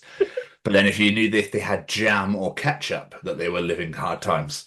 So I was a lemon curd man. absolutely love lemon curd, and that was a sandwich I used to have at school. So for me, it's lemon curd. I can't remember if I like lemon curd. It's been that long since I Bloody love it. I used to put it on toast. I used to have it on crumpets. I used to have it everywhere. I was obsessed to the point where I haven't had it for so long. I might have to go get it. I know that's not very original or out there because I've seen some of the answers you've got, and fucking hell, people are mental. But yeah, that was my go-to. Now, mine, I've said it on this show before, and I always get funny looks for it, but it's cold baked beans. I fucking love cold baked bean sandwich. It's incredible. So what about your personality, mate? What the fuck's that supposed to mean? Bland, cold, disgusting. Jesus Christ. Ouch. I think this knife's yours. Oh, no. As you said, we have got so many fucking answers to this. TikTok loved this one.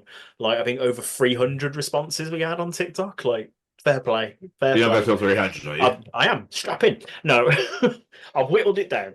But first, we'll get some. Our good friend Jude from Acid Age basically just threw his wife under the bus and says that she loves a Mars bar and pear sandwich. Okay. Yeah, to be fair, she does jump her defence, and so absolutely fucking not. That was her granny's speciality, and she's never even tried it in her life. But yeah, not pear and Mars bar. Oh. James McPhee, our friend formerly of Moon Reaper, says 2 slices of bread and ketchup, sorted. Wow. I used to do that when I was a kid. I used to do ketchup sandwiches when I was a kid. Our friend Sarah Hughes from Shifty Pop says, my son likes honey, jam, and ham in one go. Okay. I can get honey. I can get honey and jam even made sweet. I can kind of see it, but with ham as well. That's a bit odd. That is very odd. Whatever tickles the buds. Absolutely. Right. Let's go over to TikTok. There's a lot of answers, but I'll go through them as quick as I can. Lydia Manson, former guest. White bread with butter and spaghetti as the filling. Okay. What spaghetti though? We're talking plain pasta. That's from what I'm taking from this, because there was no mention of any sauce, just spaghetti. Lydia. Oh. Yeah. Sinbad. This one concerns me. I asked him if he meant this together, but he didn't respond to me. Chicken and custard, and the custard must be cold. Oh, okay. There's no answer to that. That's the problem with some of these. Ian's away. Pepperoni pizza. It's already got bread on the bottom. It sounds like a new Coca Cola flavour, that does. It does, doesn't it? Pepperoni pizza Coke. I could see it happening. Or chicken and custard. or Susie Q, cottage pie. Why? Wow. That would work. That would work. That was one I'm like, why would you do it? But at the same time, I can see how it would work. Yeah, that'd work. Claire, peanut butter and HP sauce. Oh, I love those two. Together, though. Yeah. I kind of want to try that now. I thought you might somehow. Might be new Coca Cola flavour, that. You can say it for fucking efficient. Cara Leanne, lasagna or enchiladas? Oh, enchiladas. I mean, a sandwich. My new favourite person right there. It's already in bread. What's in a wrap? That wrap's bread, in a way. Sort of. Tortilla. It's not bread. Yeah, but sort of. Wilkie, bacon and banana. I'm undecided if that sounds delicious or not. They have bacon on pancakes in America, so that I guess that kind of works. Yeah. Vic says ham and lemon curd. That's not. That doesn't sound right. I'd be down. Sean, mushy peas and mint sauce. Okay. Just the idea of mushy peas makes me feel a little bit sick. They're good mint sauce. Mint sauce is a no-no. Yeah. Scott Porter, cornflakes with tomato sauce between 2 slices of buttered bread. Okay. Yeah. So I don't even know what to say to some of these. User Grandmaster 62 needs professional help. Raspberry jam and salmon paste. Oh. Oh, no. Bish. Okay. That's out there. That's like chicken and custard. It's probably new flavor of Coca Cola right there. Dee Dee, she needs to take her sister to therapy. My sister puts her Sunday roast in a sandwich. Yeah, that sounds banging. You can't put it in a... But saying that, when I've had a roast, I do like to mop up the leftover gravy with a slice of bread. So maybe it could work. Okay, I'll let you off, Dee Dee. I'll let you off. Well, I'll let your sister off. Elaine Bowman. Frozen peas, yes, cooked. But needs to be butter on the bread. Just a pea sandwich. Oh, boring. Very boring. M-Man001. I used to know someone that had a lettuce and sugar and marzipan sandwich. Wow, okay. It's so interesting. I just can't get my head around what people think these will go in bread. Like Gareth Ronald, mashed potato and salad cream. That would work. I can see why they did that, yeah. Gareth Harvard, fajita mix. Nice. To me, is that the actual fajita mix that you put in the wraps, or is that the powder? Because when I doubt it's think eating fajita mix, powder. I think powder.